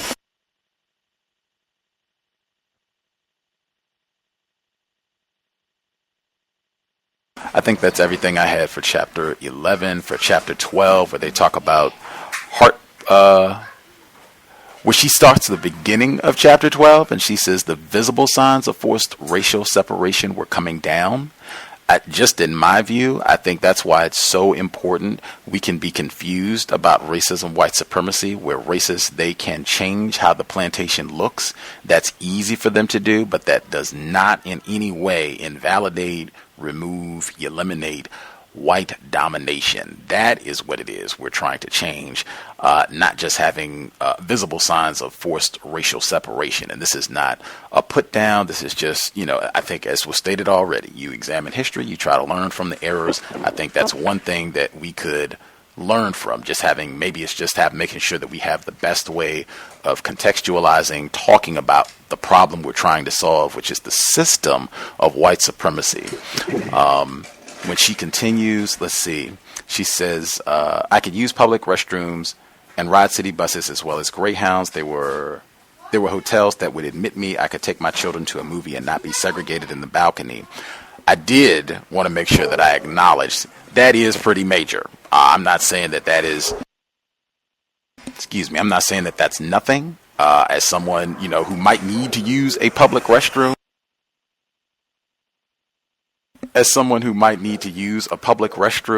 from time to time, as someone who has appreciated being able to go to a public library, absolutely, I appreciate that, but it's just making sure that we do not confuse that for being the end goal. That is just making the plantation a little bit more comfortable as we go about the business of permanently eliminating the plantation white power. Let's see. Interesting metaphors where she compares some of these things that were happening to a man landing on the moon. Let's see. Lots of religious metaphors were used throughout, where she says sometime it seemed like some of these changes happening was like, she said it, on October 14th, 1964, when he got the Nobel Prize, came an especially exciting achievement. It was a day that seemed to fall out of the clouds of heaven. Some of that just stands out to me as well. It's just, as was stated before, whites, they can offer a variety of trinkets. If it's awards, certificates, money, jobs, positions, you name it. Hey, maybe even president of the United States, you name it. They can throw all of these things out. Again, that does not change the power dynamic of racism, white supremacy. That's the main thing I think that we need to be keeping in mind and trying to change. I thought it was super important that she mentioned the harassing, vulgar phone calls, and that this was everyday activity. That is everyday white terrorism, and the drain that has on your mental health, your children, your family are around all of this. Just black mental health and just being under constant attack. I think we mentioned that already as well, having just a whole lifetime of trauma. Let's see. Yeah, she had lots of interesting metaphors that continue, where she talks about going to Oslo as being the icing on the cake. And then she says, icing on the cake of a long, arduous struggle, a clandestine effort was underway to hack the cake itself to pieces, where she's talking about the FBI. She says, which I appreciated, she says, Martin and I were naive in terms of not knowing about the machinations of J. Edgar Hoover and the FBI. I took that. When people hop up and down and get angry, the white people are not ignorant, or the litany of people that we've had on this program who have said that they think black people are the most informed about racism. They think white people are ignorant. And what I meant to say before, all the people that we've had on who said that white people are ignorant, I take a statement like this, where Coretta Scott King, this is not just some random black person, where Coretta Scott King says that both she and her husband were naive. Naive about racism, white supremacy, just not having an idea. When Dr. Cambon, he says we're at a disadvantage, that's what they call us, because we don't know as much about what they're doing as they do, and that's why we keep having this problem. That statement right there I thought was really important. Where she says we took the regrettable position, not having an understanding, we took the regrettable position that we didn't care if the FBI followed us. Maybe one day it would even do its job and protect civil rights workers instead of adding to our troubles. Again, I just appreciate the acknowledgement, because I think for a lot of us, you put Gus T at the top of that list, just being able to acknowledge or look back, reflect on our own work, reflect on our own views and say, oh, wait a minute. This is the view that I had previously with the understanding I had at that time of racism, white supremacy. I'm still learning. I have learned more since that time. I have experienced more since that time. Maybe the view that I had at that point is not correct. That is healthy. That's what professional counter-racist soldiers, counter-racist scientists, that's what we should be doing. I think we can make major improvements there, because sometimes you just recognize I did make an error. That view wasn't correct, and that's not helping me solve this problem. I need to change, or things could have just changed. Maybe your assessment was correct then. Sometimes that happens too. Really appreciated that reveal from her also, where she continues. It's widely reported about their meeting. You can come to your own conclusions in terms of what you think about that. It just reminded me that whites, master deceivers. They are so good at creating all sorts of confusion about what was said, what really happened, what's true, what's not true. They are amazing at that. Gershwin's Porgy and Bess, that was a Dr. Welsing moment for me. I've heard her on this program and others where she talks about that play and why it's so popular. They still play it today. I think one of the lines in it is, I've got a black character that places, I've got plenty of nothing and nothing is good enough for me, where she says that that is exactly the way they want, white people want. That's the way that white people want to think about black people, having nothing and being proud to have nothing. And that play, she mentions, I appreciate it, she mentioned where they played this in Oslo, Summertime and the Living is Easy. That's about slavery, just making a total song about slavery and having fun. Black people being on the plantation, picking cotton, and that's supposed to be something to sing about, something to have fun. And I mean, that's just totally mocking terrorism against our ancestors. I would have, with the understanding I have now, I would have been more forceful in my critique of that, but I am extremely grateful that they recognized the incorrectness of this and pointed this out, just showing high-level, refined tackiness from white people, even when they're giving you a trinket or an award like, oh, you're special, we think of you as being not like the other niggers, they're still letting you know you're a nigger with an ascot. With that, any other folks have commentary before we get to the second audio segment?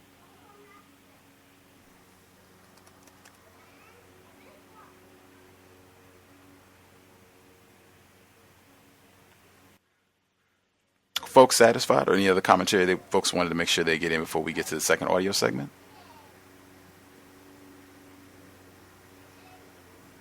Oh, can I be heard? Yes, sir.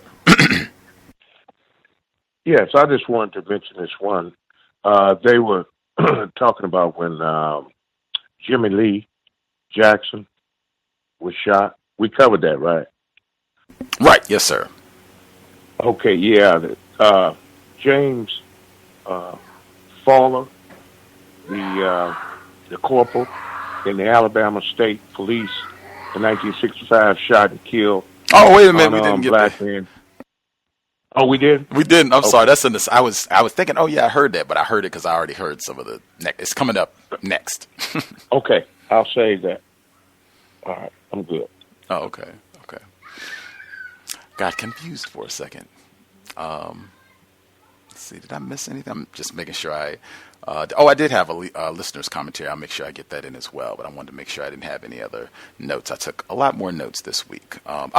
Martin often suffered from depression. I thought that was hugely important as well. We talk about black mental health, and in fact, where she talked about him taking a sedative to get rest, and where she encouraged him to stop and go to a hospital so that he could just take a rest. Black mental health. Regardless of what you think about Dr. King's views about white people, his stance on nonviolence, what he said at the March on Washington, regardless of all of that, him being a minister or anything else, I do think he was seriously trying to solve the problem of racism.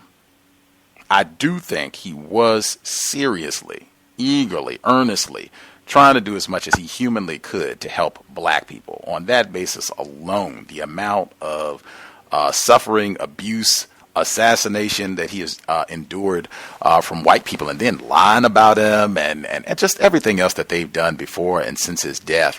The toll that took on his mental health, I think, should be appreciated and really take note of that. The damage that racism, white supremacy does to our spiritual, mental well-being, where you can't even get sleep. I haven't talked about that a lot on the program, but man, I say that all the time because I have trouble sleeping. And so many times when I talk to other black people, they have trouble sleeping. And this has been generations. It doesn't matter when I talk to older black people, younger black people. It's pretty widespread. And I directly relate it to racism, white supremacy, and just the amount of stress that we're under, where you even have to take a sedative to try to get a peaceful night's rest. And then just everything else. I was going to finish reading that. Martin often suffered from depression. In the sick minds of those who sent the letter, I'm sure they thought they were pushing my husband over the edge, where they do things. When you're in an environment, you have racists that you don't even know about who are doing things deliberately to compromise your health and well-being. Medical apartheid on another level. Let's see. Anything else I'll get in before we get to? Do we have any females who wanted to comment on some of Coretta Scott King's thoughts on women being excluded from the March on Washington, or her not being able to go when they went to meet President Kennedy at the White House? This was, I guess, 2 months before he was assassinated in '63. Did any of the female callers have commentary on that?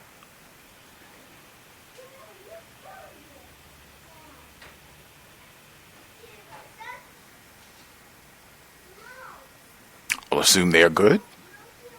Maybe we'll pick up down the road if we have female callers who maybe during the second audio segment, if you want to share your thoughts, observations about some of Coretta Scott King's observations, because she's had a few now where she talked before about Diane Nash and Ella Baker, some of the other, Fannie Lou Hamer, some of the other prominent black female participants during the civil rights movement not being known, people just not being aware. Gloria Richardson, I mentioned her before, not being aware of their contribution to this huge, enormous, critical contribution to all this. If you all have commentary on what you've heard from Coretta Scott King on those points thus far, feel free to share as we go. There was one other point I was going to touch. Last 2 points I'll get in, then we can get to the second audio segment. It seemed like there was some, I don't know if sadness, it would seem some level of disappointment that white people in Atlanta did not come out to greet Dr. King when they arrived back. And I know she included that Dr. King said he was so soured by the whole, affair we're going to put on the show, and the attendance was lukewarm. They were boycotting the SCLC. They were boycotting a local factory. They wouldn't hire black people. But when she says this in D.C., while there were large turnouts of blacks waiting to greet Martin, he received a virtual cold shoulder from Atlanta's white citizens. It almost just what we've heard from the commentary about JFK and even the civil rights workers that were killed in 1964. The way I say that all the time, people that have been listening to the cows, I say it this way deliberately every time, been doing it for years. James Chaney and those two white boys. That's the way that I reference that, because many people, including those white boys' family members, said that event would not be what it is today, known as this iconic civil rights moment that motivated white people to go down and make their white Southern cousins act right and stop being racist, was because those two white boys died. There was if it had just been James Chaney, Another digger did, oh well, which had been happening all along under the system of racism, white supremacy. But I thought there was a lot of focus, white validation, white attention on connecting with white people, sitting next to white people, dating white people. She talked about that at Antioch College, thinking of John F. Kennedy as a friend and Jesus figure. It just seemed like there was a lot of that, and I thought it could have been some disappointment that the white people in Atlanta didn't come out to, celebrate or welcome them back from their trip. And the last thing, I thought it was important when she said that she thought part of the significance of Dr. King winning the Nobel Prize was it gave them a global stage, and it emphasized that civil rights were really about human rights, that this was much bigger than just a civil rights issue. In fact, I can give it to you the way she writes it. It would push us to new heights, would show our work was about not just civil rights, but human rights. I hear a lot of people say that, it's not about civil rights, it's about human rights. And just all the time, I think racists don't really care. You could say that you want your human rights. At the end of the day, wherever you think you're going to go for a court or someone to adjudicate your quote unquote human rights, likely is going to be racist man, racist woman, racist child saying, yes, Negra, we will adjudicate your human rights. That is about the way that I think things would go under a system of racism, white supremacy, unless I've been misinformed. We're going to get to the second audio segment unless anybody had additional commentary they wanted to share. Anything folks wanted to get in? Just right quick, in case it wasn't mentioned, probably was, but anyway, the monies, and it probably started with the Nobel Peace Prize monies. There was a lot of commentary from people that Mrs. King is probably not going to mention in her book, that was saying that the different organizations were fighting over the monies also. Each claiming, not claiming, but when whatever groups, members of SCLC or NAACP that got arrested, they'll be using the brunt of the money to get out of jail. And it was different other reasons on why it was said that they were fighting over money. And I suspect that, white people have an understanding of the behavior that they have infringed upon us and what kind of reaction that would get if a lot of money is bestowed upon groups of non-white black people. So I once again put that right at their feet also. I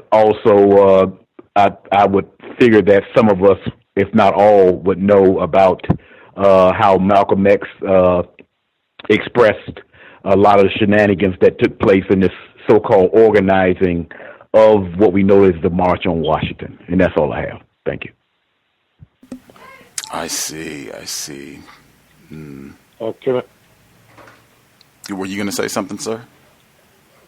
Yes, I was wondering if I could quickly say that I suspect the so-called rift or the feelings that Reverend Ralph Abernathy had concerning Dr. King was probably instigated by the FBI and J. Edgar Hoover, because that was a well-known tactic that they would use to try to divide and conquer. So I wouldn't be surprised if they didn't instigate that. I'll mute my line.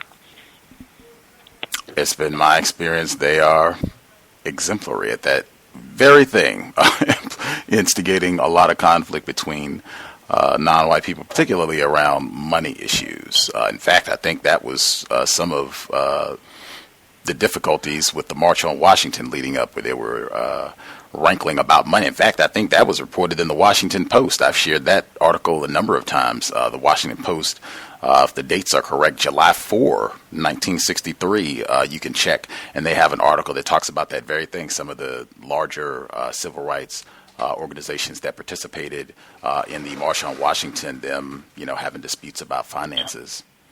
With that, anybody else? Are we good? Everybody satisfied? We can wait until the second audio segment's done. I will take that as a yes. If you did not get to share, if you had something that, was left out or something you forgot, just make a note, we should have ample time to share once the second audio segment concludes. So we're picking up. We are on Chapter 13.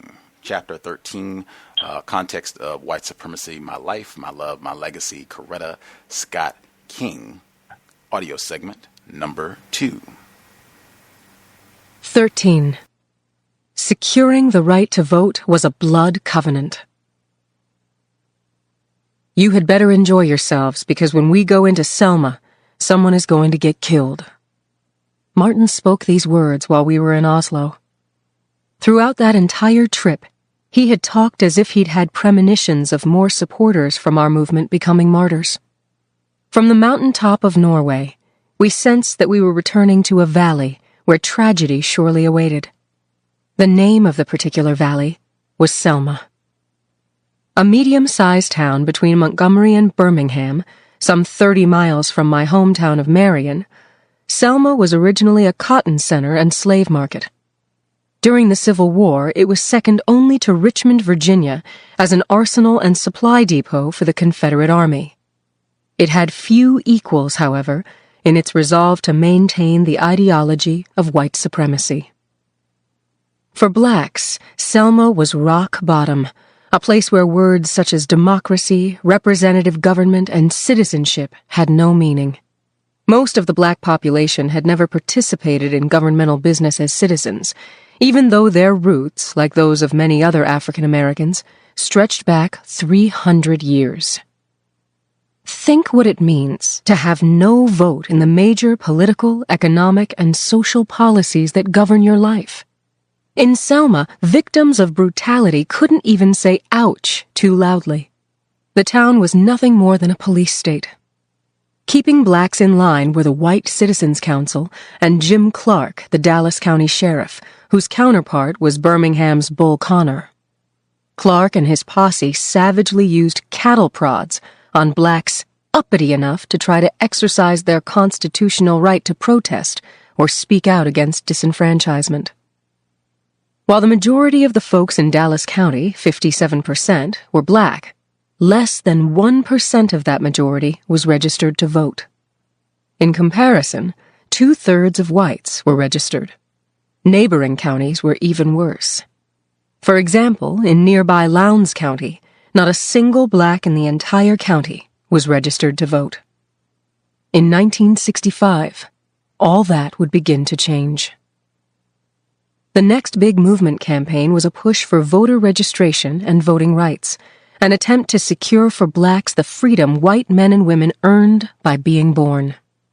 Entrenched racism made the assignment seem as difficult as desegregation of public schools had been in the 1950s.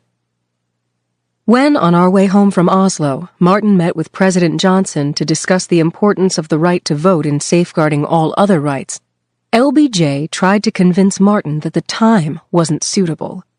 It was similar to the way in which President Kennedy initially dismissed our efforts to secure equal public accommodation. "I can't get a voting bill through because I need the votes of the Southern Bloc and they won't give it," Johnson said. "It's just not wise and expedient." But we were not to be deterred. In Selma, I would march with Martin as often as I could. I was also raising funds for the movement through my freedom concerts and continuing my work as a peace advocate.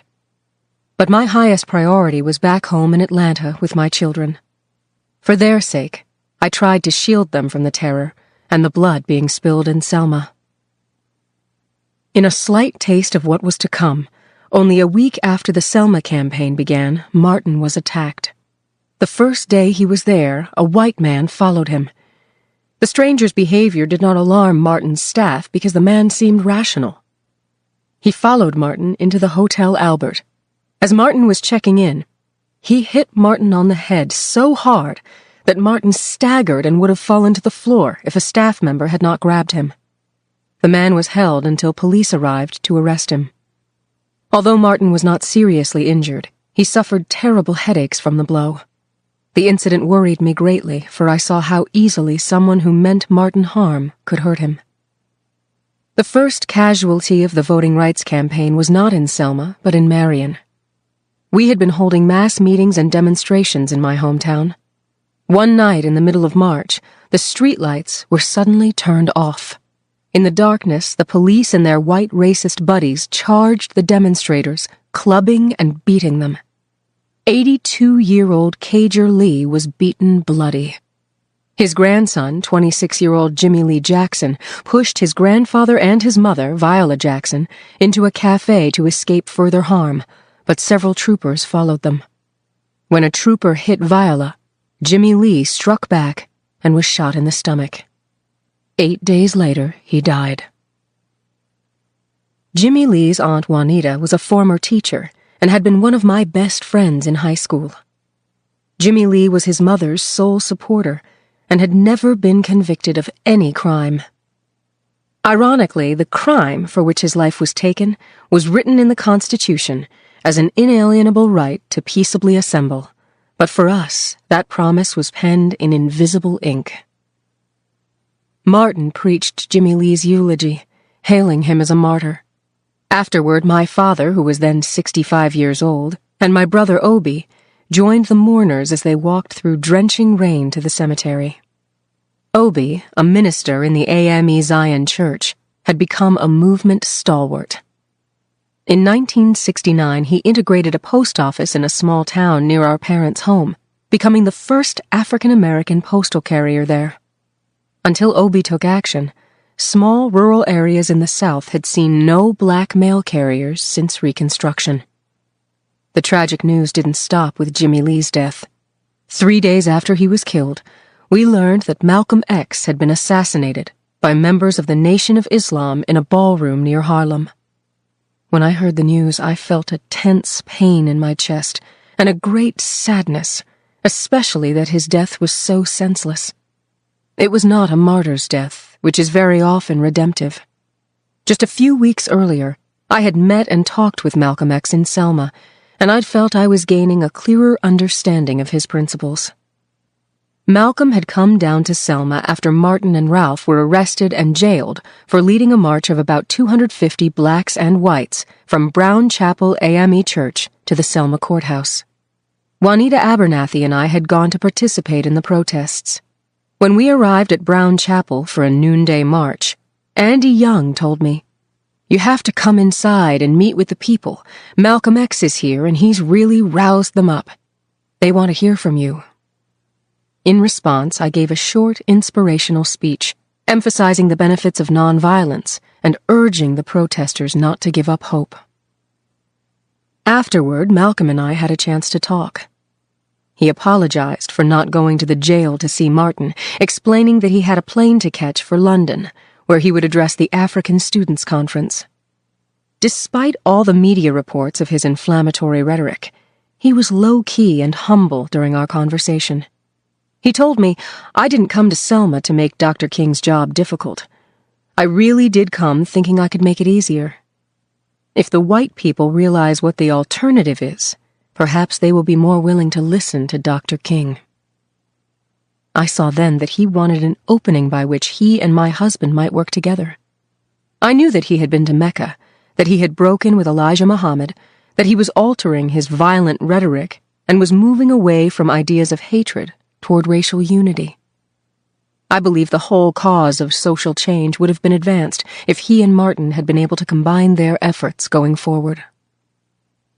I could not reconcile my own beliefs with Malcolm's insistence on separation of the races, nor could Martin and I condone violence or racial hatred of any kind. Yet we shared with Malcolm a strong desire for African Americans to reclaim their racial pride, to take joy in themselves and their race through a physical, cultural, and spiritual rebirth. We also believed that in many respects, the black race reflected values that were wanting in the white cultures that had so long oppressed us. Both Martin and Malcolm were disappointed in the failure of white Christians to fight against the sin of racism. But Martin never would have stepped away from Christianity. Martin felt it was not Christianity itself that had to be rejected, but those who failed to practice the Christian ethic. On February 3rd, the day I spoke with Malcolm, President Johnson held a press conference in which he expressed his support for equal voting rights. It was his first direct response to Selma. I should like to say that all Americans should be indignant when one American is denied the right to vote, he said. The loss of that right to a single citizen undermines the freedom of every citizen. I intend to see that that right is secured for all citizens. A few days before, a federal judge had issued an order requiring the registrar in Selma to process at least 100 voting applications a day. Slowly but surely, we were making progress. A month later, Martin flew to Washington to meet with President Johnson to urge him to expedite the new voting rights bill and to make sure it included provisions for federal registrars of voting applicants. To ensure that President Johnson got the message, 2 days later, Martin signed off on an idea proposed by James Bevel for a 50-mile march from Selma to the state capitol in Montgomery. The goal of the march was to focus the eyes of the nation on Selma and the issue of voting rights. During the Albany campaign, Martin had learned that a movement whose leaders were all in jail at the beginning of the campaign was like a ship without a rudder. So at the last moment, he was persuaded not to lead the march. He chose the SCLC's Hosea Williams and SNCC's chairman John Lewis to take his place. The March 7th march began on an upbeat note. The 500 marchers, blacks and a sprinkling of whites, started out with a prayer and slowly moved up Highway 80 on a sunny afternoon. Not a policeman was in sight as Williams and Lewis led the group 6 blocks to Broad Street and began to cross the Edmund Pettus Bridge, which spans the Alabama River in East Selma. Martin's brother, A.D., also joined the march. Suddenly, as the marchers reached the apex of the bridge, they saw a sea of blue-clad Alabama troopers awaiting them. Some were on horseback, with gas masks hanging from their belts and billy clubs in their hands. In what seemed like seconds, the troopers charged the demonstrators with wild rebel yells and began firing tear gas. The evening news broadcast unforgettable images of the harrowing events. Firing tear gas, slashing with bullwhips and using electric cattle prods. Chasing fleeing men, women, and children all the way back to Brown Chapel.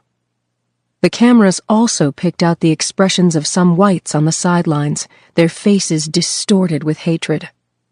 A few called out, "Get those niggers! Kill them! Get the SOBs!" The tear gas was so bad that elderly people lay helplessly vomiting onto the road, while the troopers charged right over them.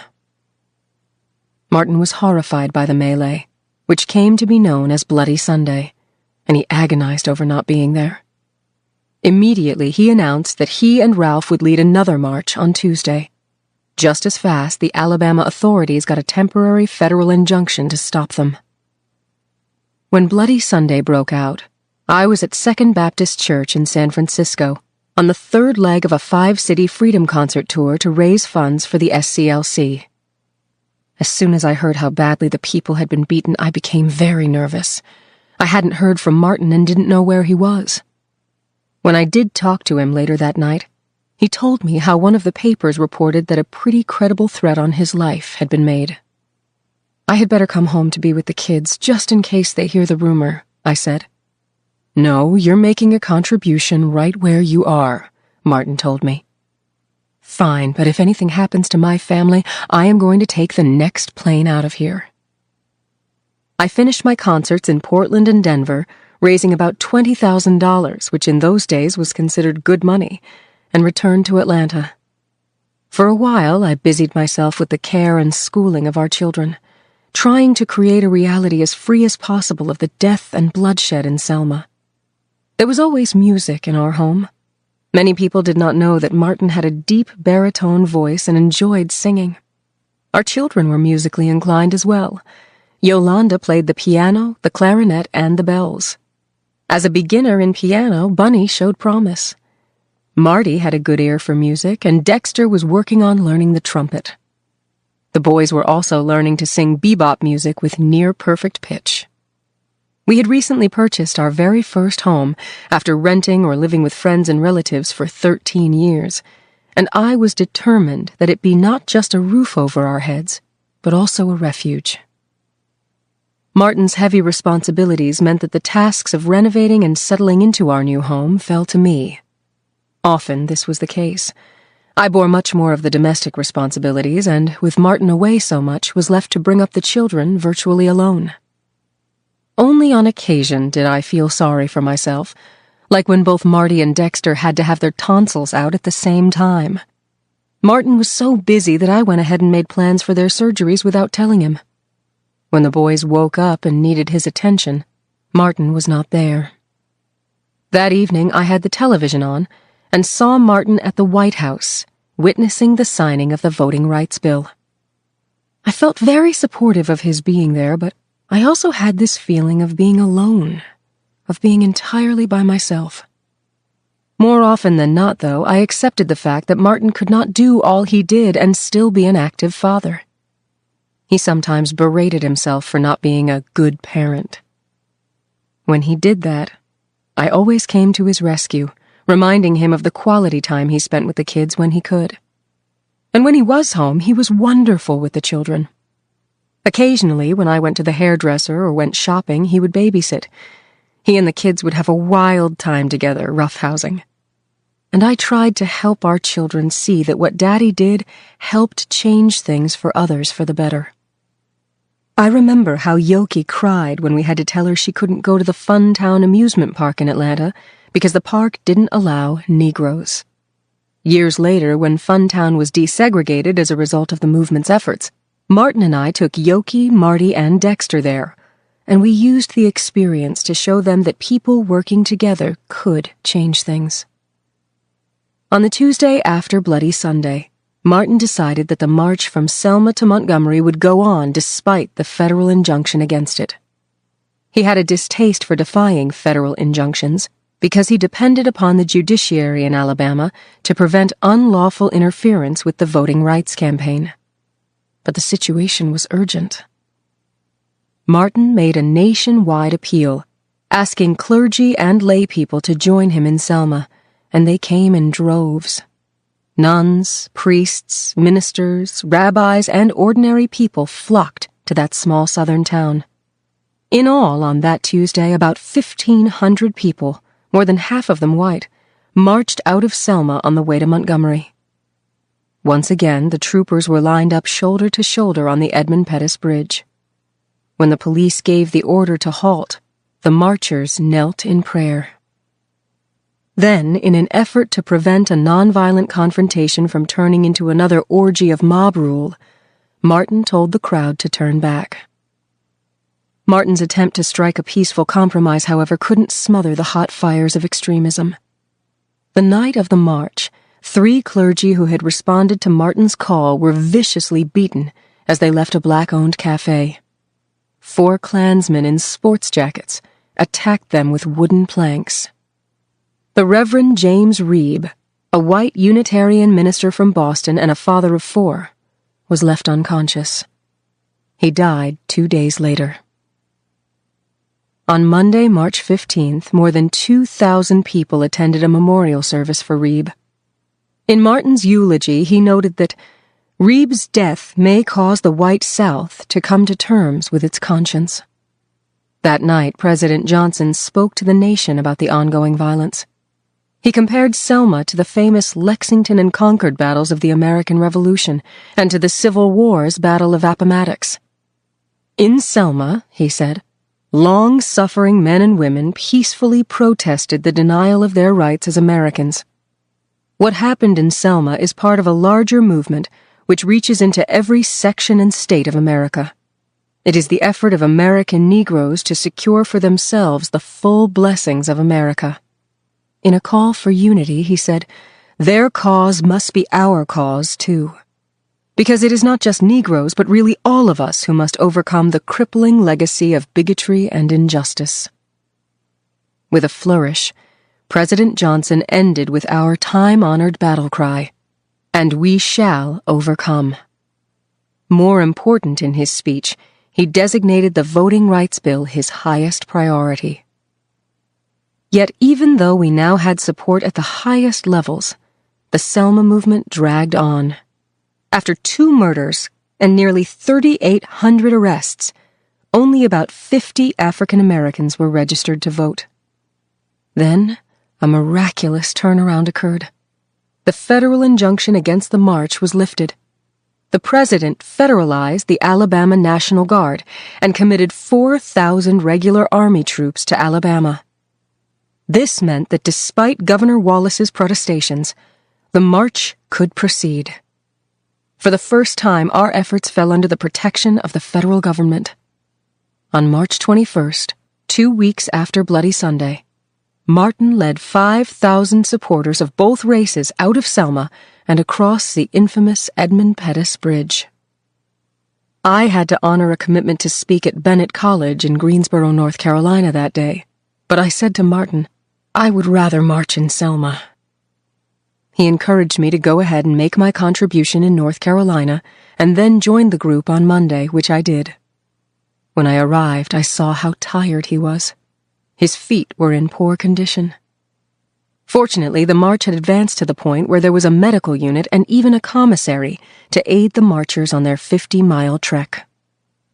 On March 24th, some of the nation's most noted artists held a concert in Montgomery to celebrate the end of the march. Among them were Peter, Paul, and Mary, Sammy Davis Jr., Odetta, Tony Bennett, and of course our friend Harry Belafonte.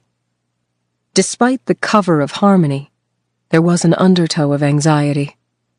Several more rumors of plots to assassinate Martin were swirling and circulating. That night, as we stood on the stage, I thought about what sitting ducks we were, out in the open night with the bright stage lights beaming down on us. When I was asked to speak at the concert, I'd tried to beg off, but Martin and Harry Belafonte insisted. So I spoke about what it meant for me to return to Montgomery some 10 years after leaving. I also spoke to the women about the future of their children, using the Langston Hughes poem, Mother to Son. The next day it was time for the last leg of our march, in which a crowd 50,000 strong made its way to the Capitol in Montgomery. Not so long ago, we had to back off the sidewalk if a white person approached us head-on. Now we walked through the center of the town. Some boasted that we walked like we owned the town, but we were proud, not defiant. What we had always wanted was to create a climate of inclusion and shared responsibility, not to trade one form of oppression for another. Some people on the sidewalks, white and black alike, seemed happy to see us. When Martin looked their way, they cheered. In another twist, we were no longer treated like enemies of the state. Finally, our lives had some value, were deemed worthy of protection. We had maximum security all the way. Federal troops circled the highways.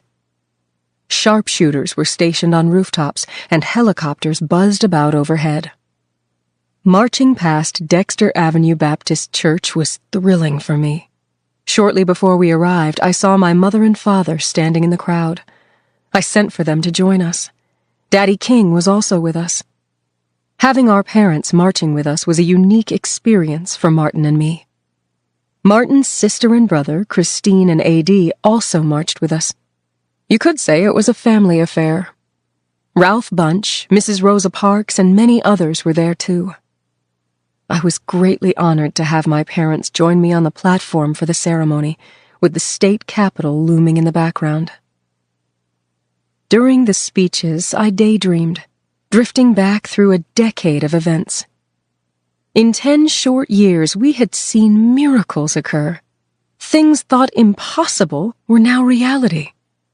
Things that people like Jim Clark had said would happen only over their dead bodies were occurring, and those who had sworn to stop us, Jim Clark included, were alive to see civil rights legislation come to pass.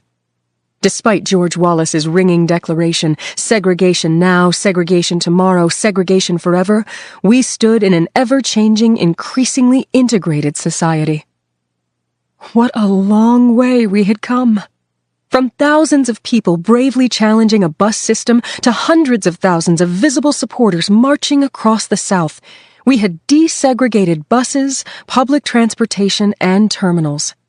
Our right to use public accommodation was guaranteed, and we were progressing towards school integration. And finally, by gaining the right to vote in the South, we were on the way to full citizenship.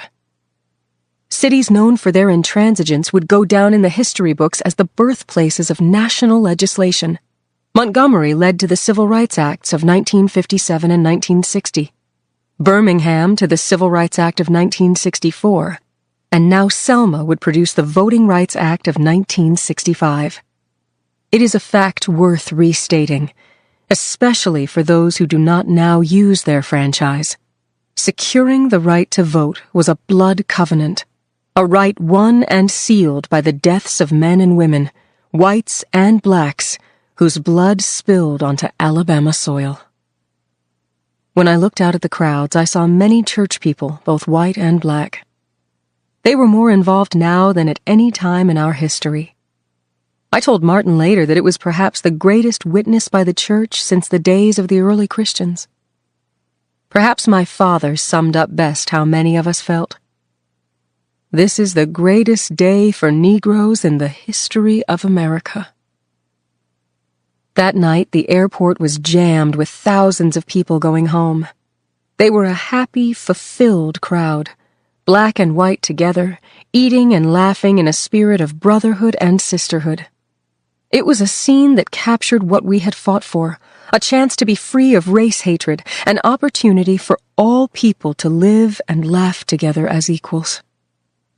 That image was soon shattered, however, by a telephone call we received when we reached Atlanta. Mrs. Viola Liuzzo, the white wife of a Detroit Teamsters Union official, had been shot to death on Highway 80 while driving some demonstrators back to Selma. Her murder sent a chill through me.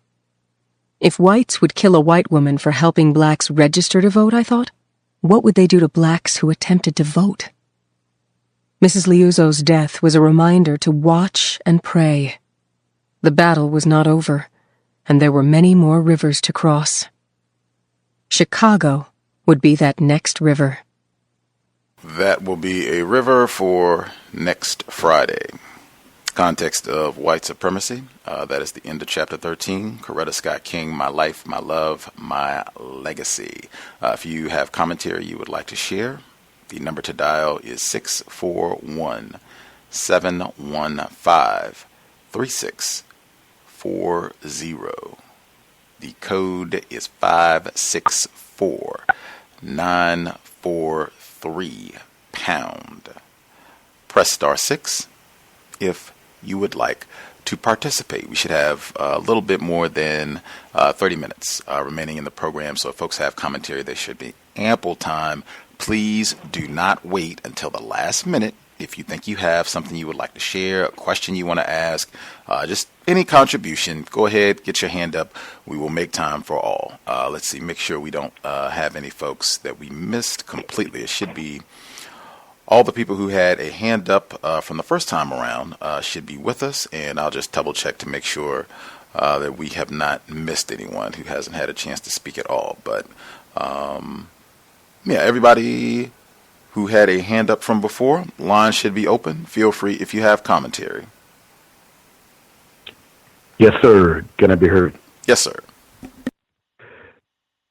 Yes, the reading has came at the same time, and I'm not surprised that Mrs. King didn't mention it, may not mention it at all, is the strategy that was initiated by racist suspect Lyndon Baines Johnson, and how he used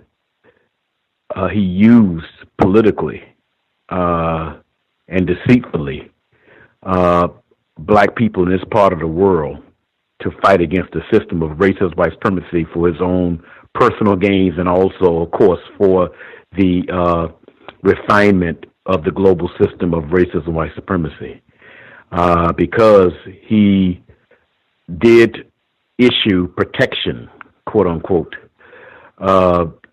for these efforts, as long as the interest was solely in an isolated box called the quote unquote United States, and over something that is called, a confusing term called civil rights, that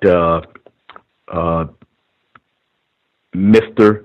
King, Dr. King, and his wife had the personal phone number to this racist. And that was actually the start of that that particular relationship. He was always very good at negotiating, even pressuring other white people for him to get his way politically. He was very skilled at what he does, and he certainly used the effort of black people during that time in this part of the world to advance himself and to refine the global system of racist white supremacy. And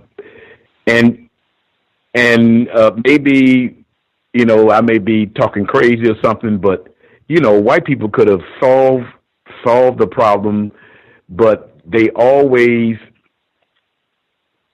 go about the means of all of those things that she mentioned, Voters' Rights Act, the right to vote, and different things. It could have been solved in just a flash of the pen by that particular white male that I'm talking about.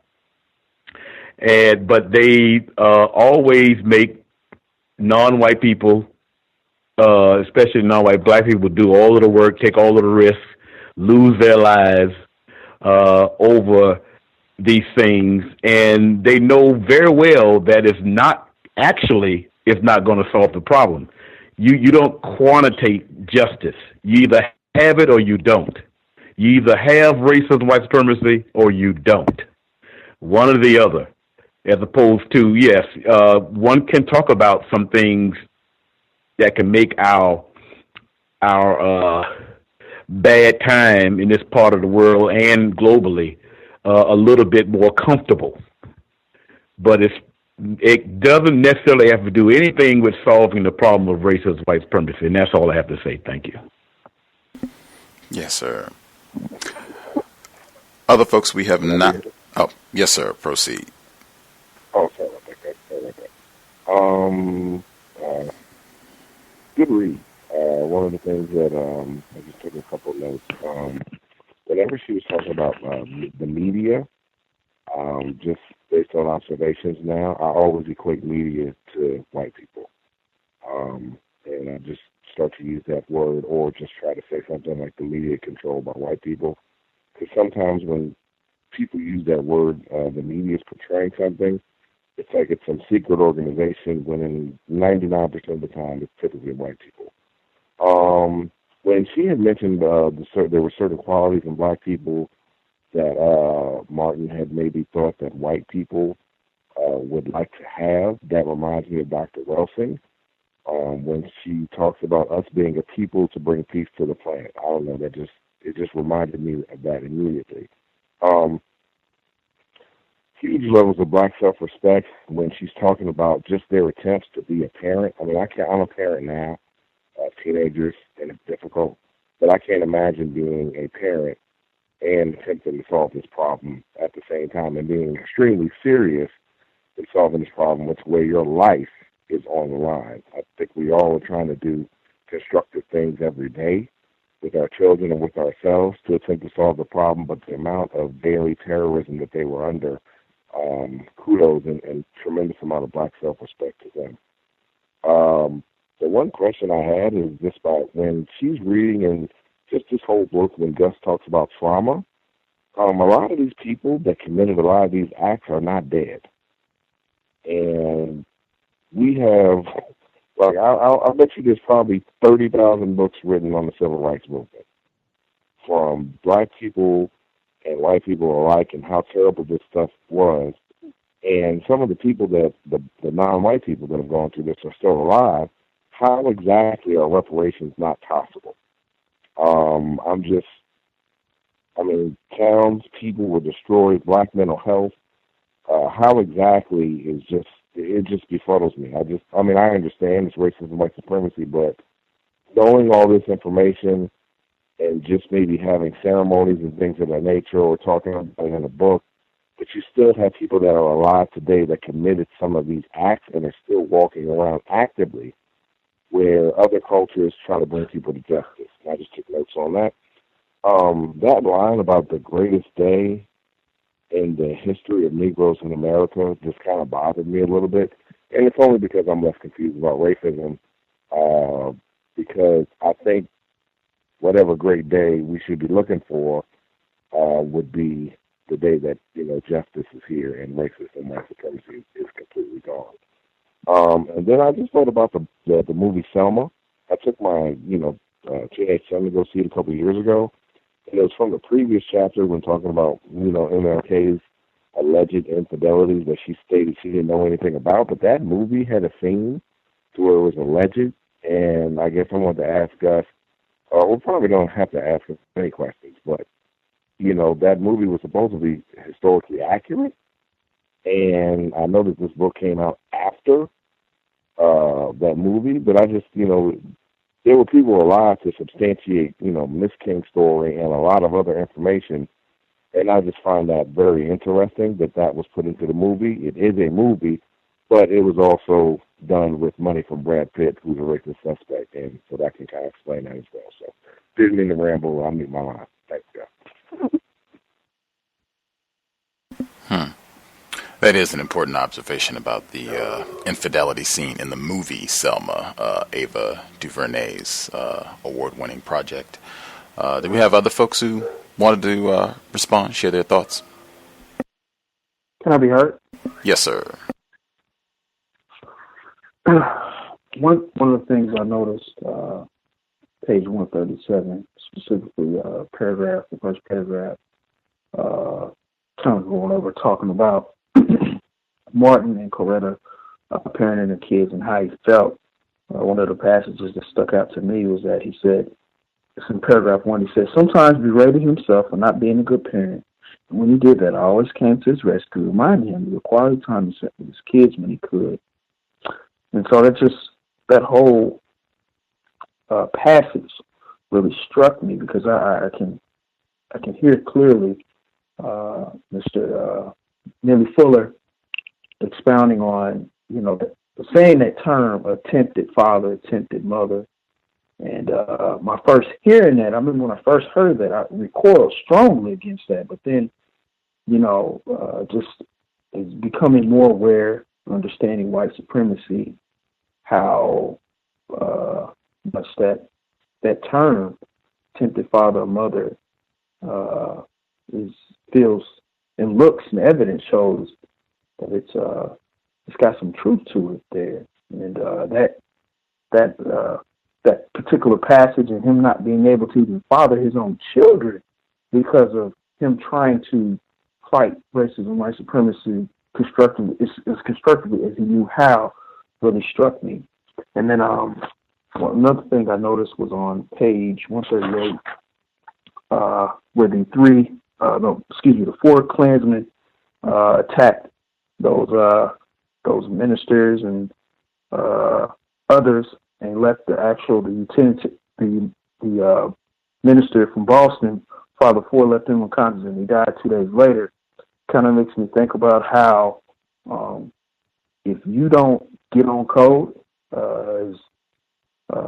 with white supremacy, that there are ways of basically, your life can be taken if you don't get on code. It's of no consequence. It's that serious to them, and so that sticks out to me. And then one other thing was passage on 139.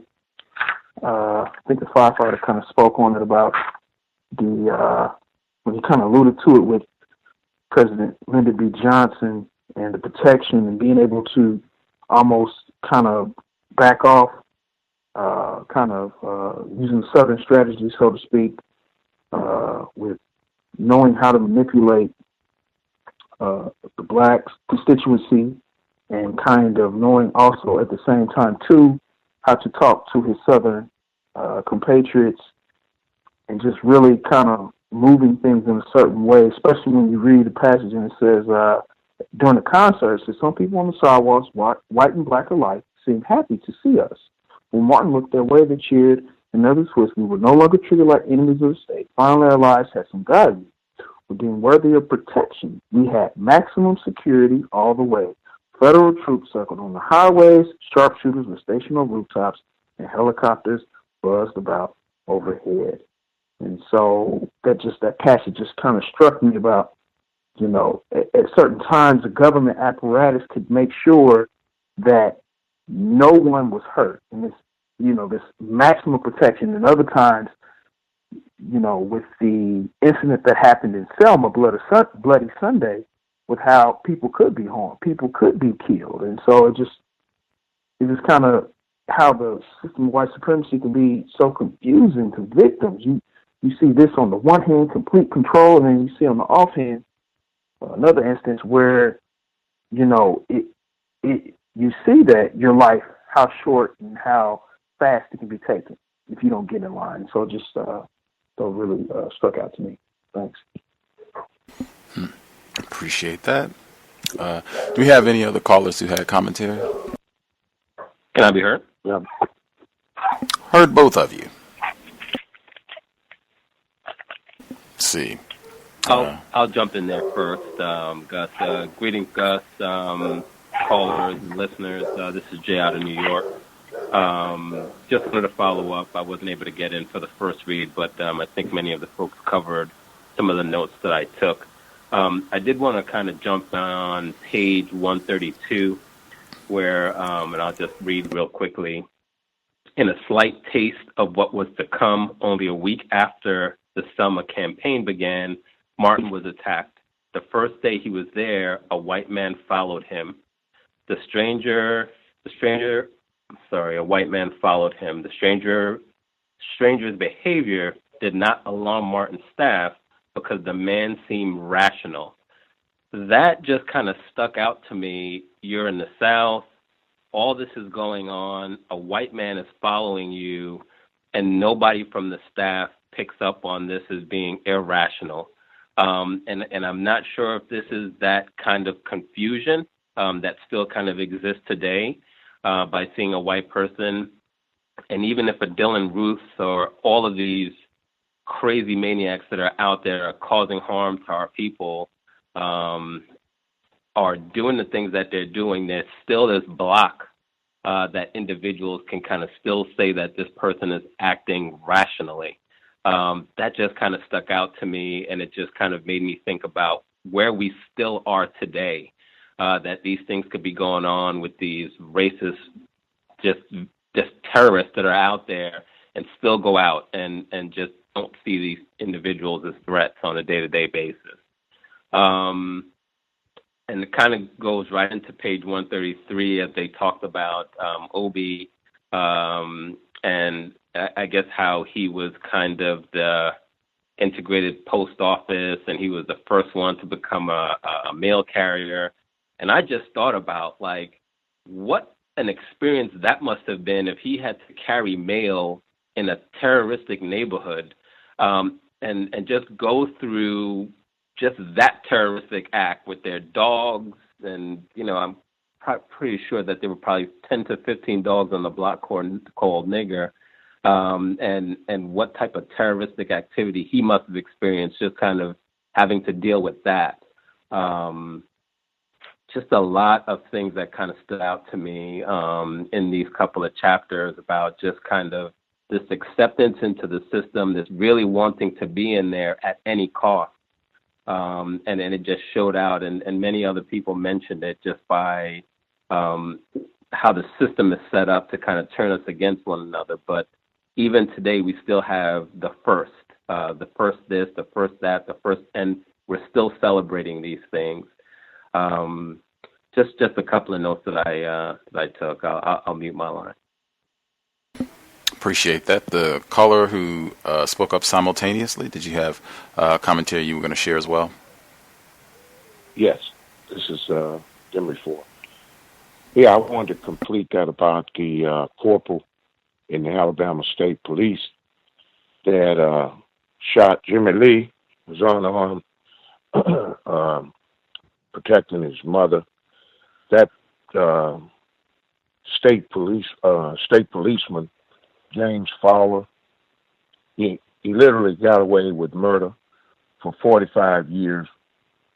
And even after that, he didn't even get a letter of reprimand. And he got promoted, matter of fact. And he wasn't charged with murder until 42 years later, charged with a homicide, pleaded guilty to manslaughter, got 6 months, and only served 4 months. This is what domination looks like. And at the same time, Johnson was signing the Civil Rights Bill of 1965. He had authorized, or continued to authorize, the wiretapping of Dr. King as well as other black leaders. And then finally, I have a question for the host. What does the host, Gus T Renegade, feel about Mrs. Coretta King's statement about the voting rights being a blood covenant, and what significance really has the voting, done for us as a whole? I'll mute my line. Thanks for taking the call. For sure, Mr. Demery. Before I answer this question, did we miss anybody? Anybody with us have commentary that didn't get to share second time around? Thomas in New York or anybody else?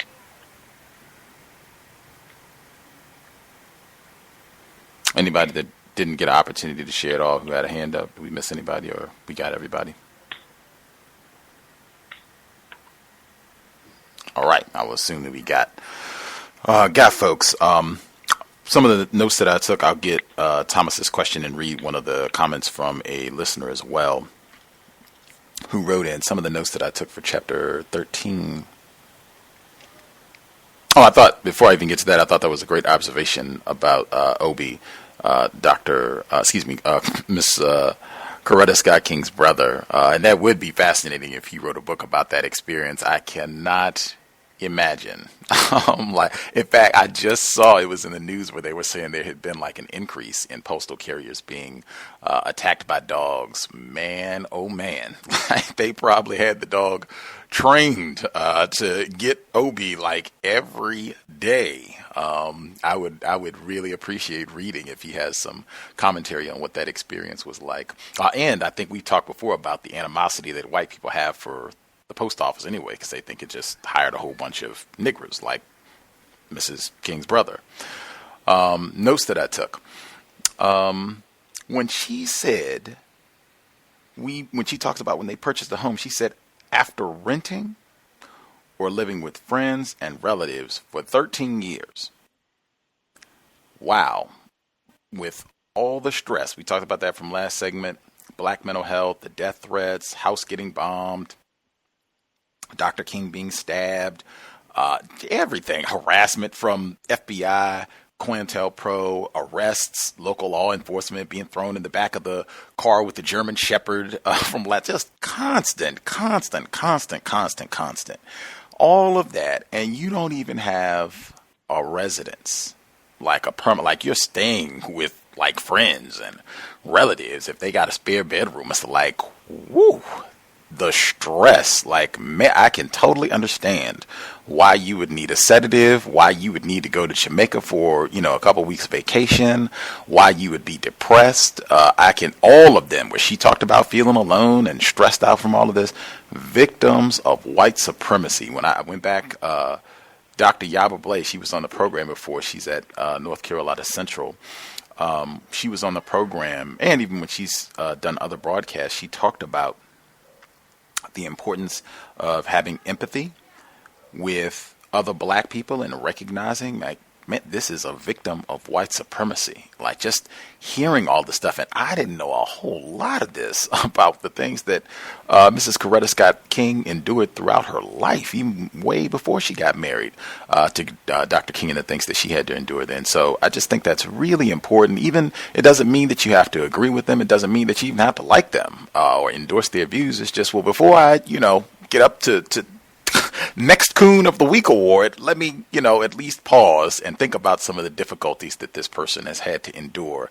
And maybe I can, just state my views or opinion, and, I don't have to degrade or call them too many names while I get out my view and where I have a different opinion. Codification.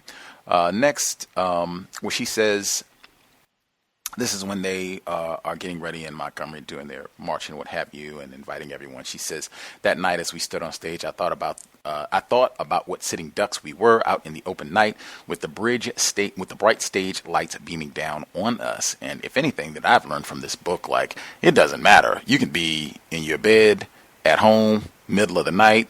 You could be at your church, Sunday school, wherever. You are a sitting duck. As long as you are under the system of white supremacy, that is anywhere on the planet, and maybe you don't even have to be on the planet, but certainly anywhere on this here earth, racists can probably get to you if they really want to you and get you out of here in about the next 5 minutes. And I think they have shown that better than I can, articulate it verbally or in writing. Let's see. The caller that said, when you have these whites, doesn't matter who it is, talking about John F. Kennedy, LBJ, Donald J. Trump, whomever it is, you have a lot of white people that they could take care of a lot of black people's problems, like right now. In the next 5 seconds, they could wrap these things up, like, quickly. Not a whole lot of dilly-dallying and marching and bake sales. Like, we could get all this done. Few pen strokes, I think firefighters said.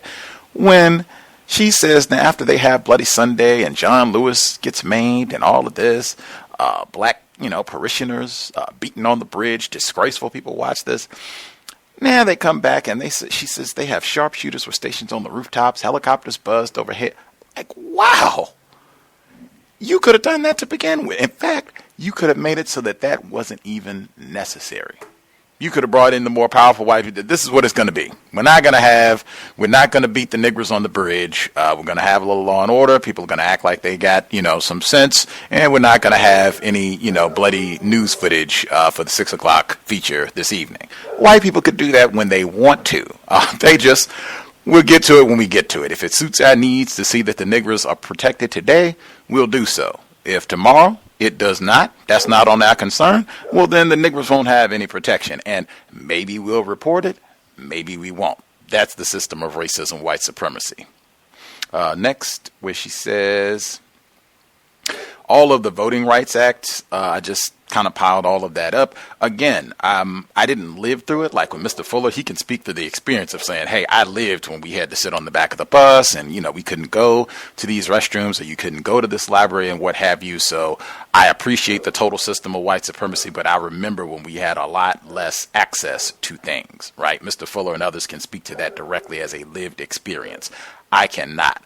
But I appreciate the fact that I can go to a public library. I appreciate the fact that I can use a public restroom, or that if I get on a plane or a bus or what have you, they allow me on or don't make me sit on the back of. I can appreciate all of that, but I think it's so important. So many times we confuse.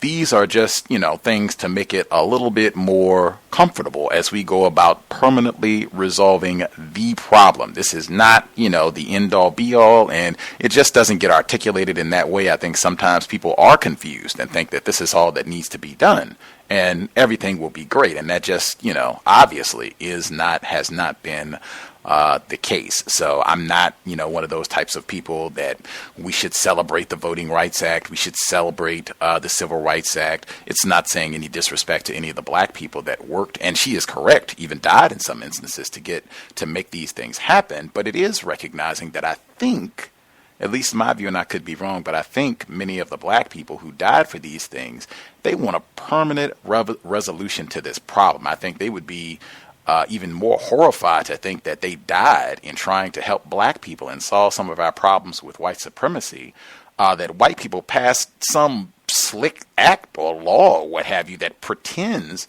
to address these problems and does not at all. I know I would be even more disgusted and would hope black people figure that out and, correctly discard that and go about solving the business of the problem.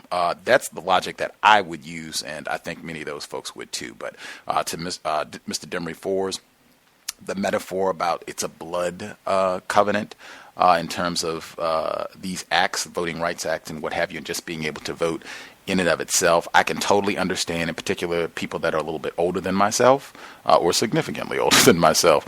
I can certainly understand that the lived experience of being denied and seeing people die literally to try to vote, or who thought about voting, that sort of thing.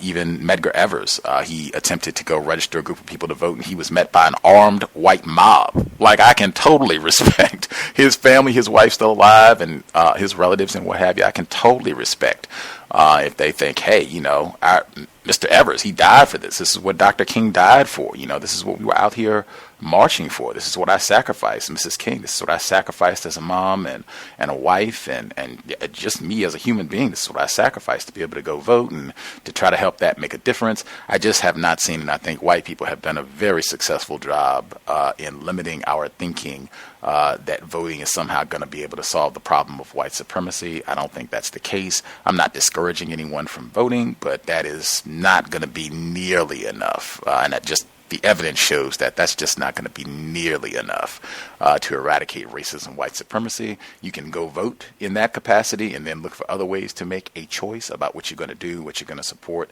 not support, to go about solving the problem of racism.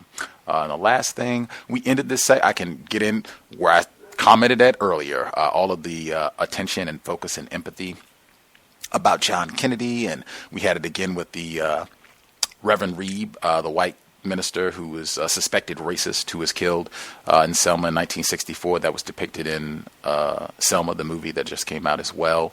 But we end with Viola Luiso, who is another one of those folks that many people know her name. If you take a civil rights class at a school or what have you, mandatory, you got to know about her, as well as those two white boys who were killed with James Chaney, ending the chapter again with this focus on white people. I don't know if this could be something that's, make sure we incorporate an appeal to white readers. I don't know if this is a make sure that we really enforce that there are good, well-meaning white people, that not all white people are racist. So we got to make sure that we mention Viola Luiso and the two white boys who were killed with James Chaney and President Kennedy and the white guy they mentioned last week. I just forget his name. But it's been a lot of them. The white guy she dated in college. It seems like just lots and lots and lots of good white people. She mentions all the white people who came to the March on Washington, and the white people, all of them that came down to 64 for the March on Selma. It just seems like a tremendous emphasis on that in the book, that way of thinking in this quote-unquote reconciliation, which I would just go back to what she said, being naive. I would just extend that many, if not most, non-white people on the planet are very naive, very confused about what it means to be white.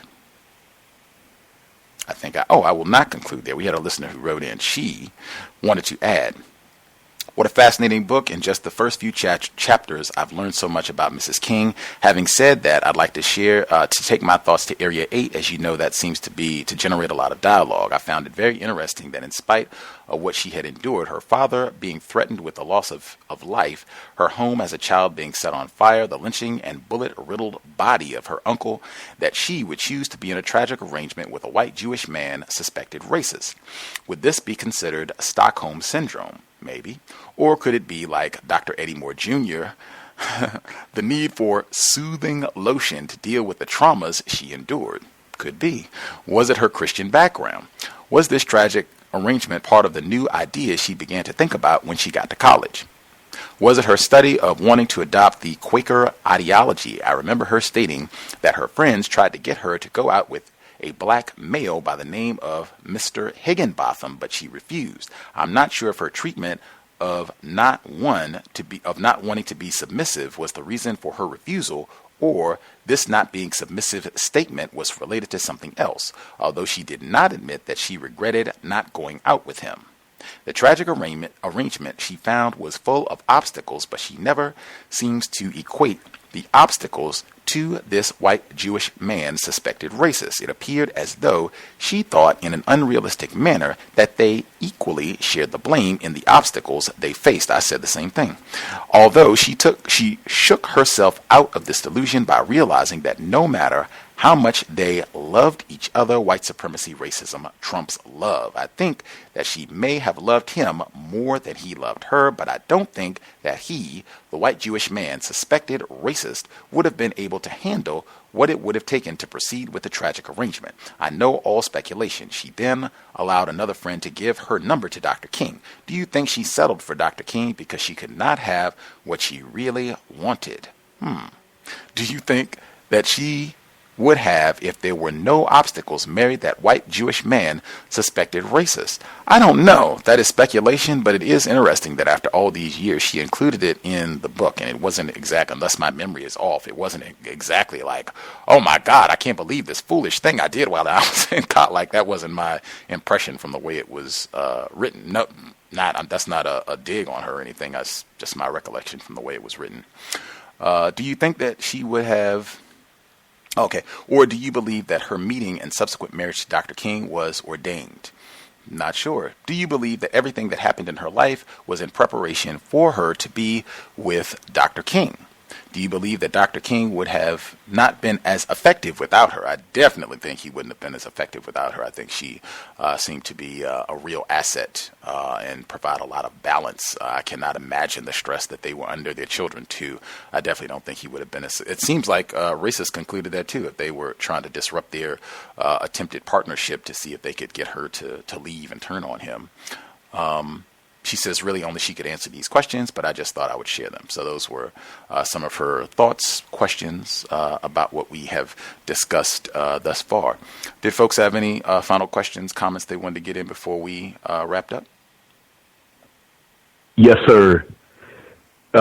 Just wanted to reemphasize the power of Lyndon Baines Johnson, and how he was also able to manipulate and intimidate other white people for the cause of refining the system of racism, appearing to be on the side of counter-racism. He even intimidated George Wallace. There's a quote-unquote famous audio, I believe, of him coercing Governor Wallace to more or less relax his understanding, his actions on being on practicing racism in such a bold and obvious way and become more refined. So that's something that really needs to be pointed out. Also, another close friend of his, I can't think of that old white male racist that had a child from one of his Negro maids. What's his name? I know his name. Yes. He would also verbally, it's audio of him verbally intimidating him. Also, and he was friends with all of those powerful white males in the southern part of the Northwestern Hemisphere. And he was able to be the leader, one of the leaders anyway, in refining the system of racist white supremacy in this part of the world to get those things done. Knowing that would basically satisfy most confused non-white black people, at the same time, therefore advancing the system of racist white supremacy.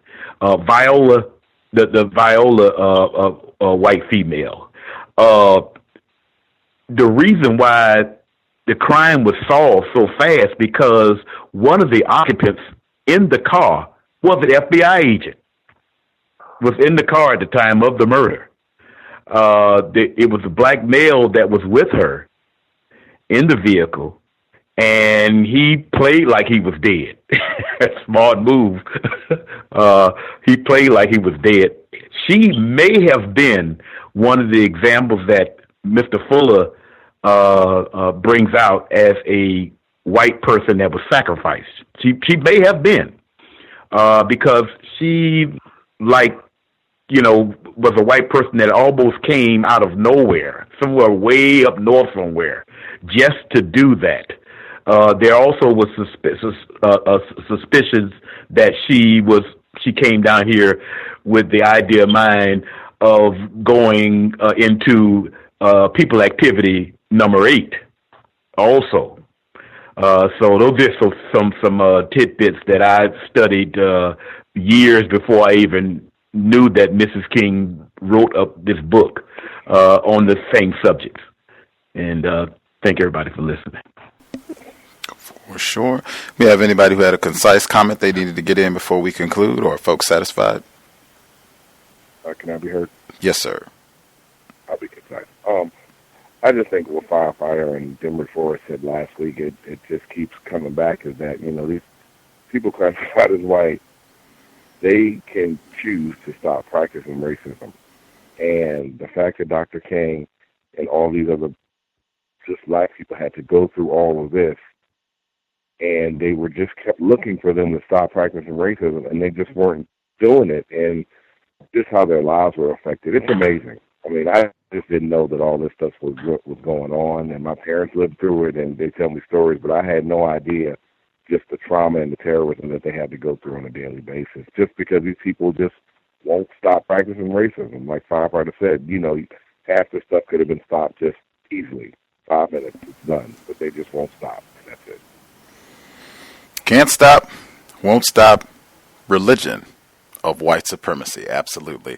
I, too, was naive about that at a previous point in life, but still learning a lot from the late Mrs. Coretta Scott King. Her autobiography will continue next week, picking up, will be on chapter 13. And again, just to remind folks, I didn't feel bad. I didn't think I said anything critical, but just to make sure none of this in reading the book should not be taken at all as a criticism of Mrs. King or her husband or anybody else that we mentioned as a criticism of them. I might have a different opinion on certain topics or what have you, but it's just trying to learn. I'm still a victim of racism, white supremacy. I have and will continue to make mistakes, trying to go about doing this, just trying to solve problems. And again, just looking at history to try to figure out some of the errors, mistakes that we've made as we move through and try to get this problem solved. We'll be here tomorrow for the compensatory call-in at 9 p.m. Eastern, 8 p.m. Central, 6 p.m. Pacific. Tune in. We'll review what has gone down over the last 7 days, and we have a redo from last Sunday, Global Sunday Talk on racism. My Wi-Fi connection was horrendous. We just weren't able to get rolling, so we're going to try it again this coming Sunday, 3 p.m. Eastern, 12 noon Pacific. If you have commentary, if you're listening to the archives of the book study and you want to write in, feel free, untiljustice@gmail.com. We should have quite a few more sessions before we get to the end of the book. I think we're about a third, maybe a little more than a third of the way through the book. So we should have about 8 sessions more to go. Good bit of reading. So if you have commentary, you can drop an email. Questions. We had a number of questions from our caller who wrote in today, or listener who wrote in. Feel free. You can read those as we go. Thanks for everyone calling, listening. I hope it's been a constructive investment of your Friday evening. I know the weather is getting much nicer, so I will encourage codification. Sobriety would be best under conditions of white supremacy. I think Dr. King was advocating for that as well, and said, hey, I'm a Baptist minister. We can't be going to no bar or someplace where they're serving liquor. Sobriety would be best. We are under conditions of white terrorism at all times, and racists are not going to stop abusing us. As such, we really want to make sure that we're thinking clearly, we're aware of our surroundings, and got our brain computer operating at maximum efficiency so that we can make tremendous decisions, keep ourselves safe as possible, and just to be aware of what's happening in our environment. White people are dangerous. Heard about that white guy that was following Dr. King, got the drop on him. I don't think Dr. King would have been better off in this situation if he had had a few drinks before he went in the lobby where this race soldier assaulted him. I don't think he would have been in a better situation if he had a cigarette, if he had, a little bit of cannabis or whatever else, any other narcotics. I don't think that would have made him more alert and better able to fend off an attacking racist. I don't think that'd be the case for him or us either. That said, Creator, we ask that you help us remain patient with other black people, victims of white supremacy. We ask that you help us remain patient with ourselves. Remind us to demonstrate the highest levels of black self-respect at all times, in all places, each and every time we are in contact with another black person. It has been time. Replace white supremacy with justice immediately. Cal signing out. Thanks all for tuning in. Nigga, you so brainwashed. I'm a victim, brother. Problem. You're a victim. I'm a victim of 400 years of conditioning. Shut up.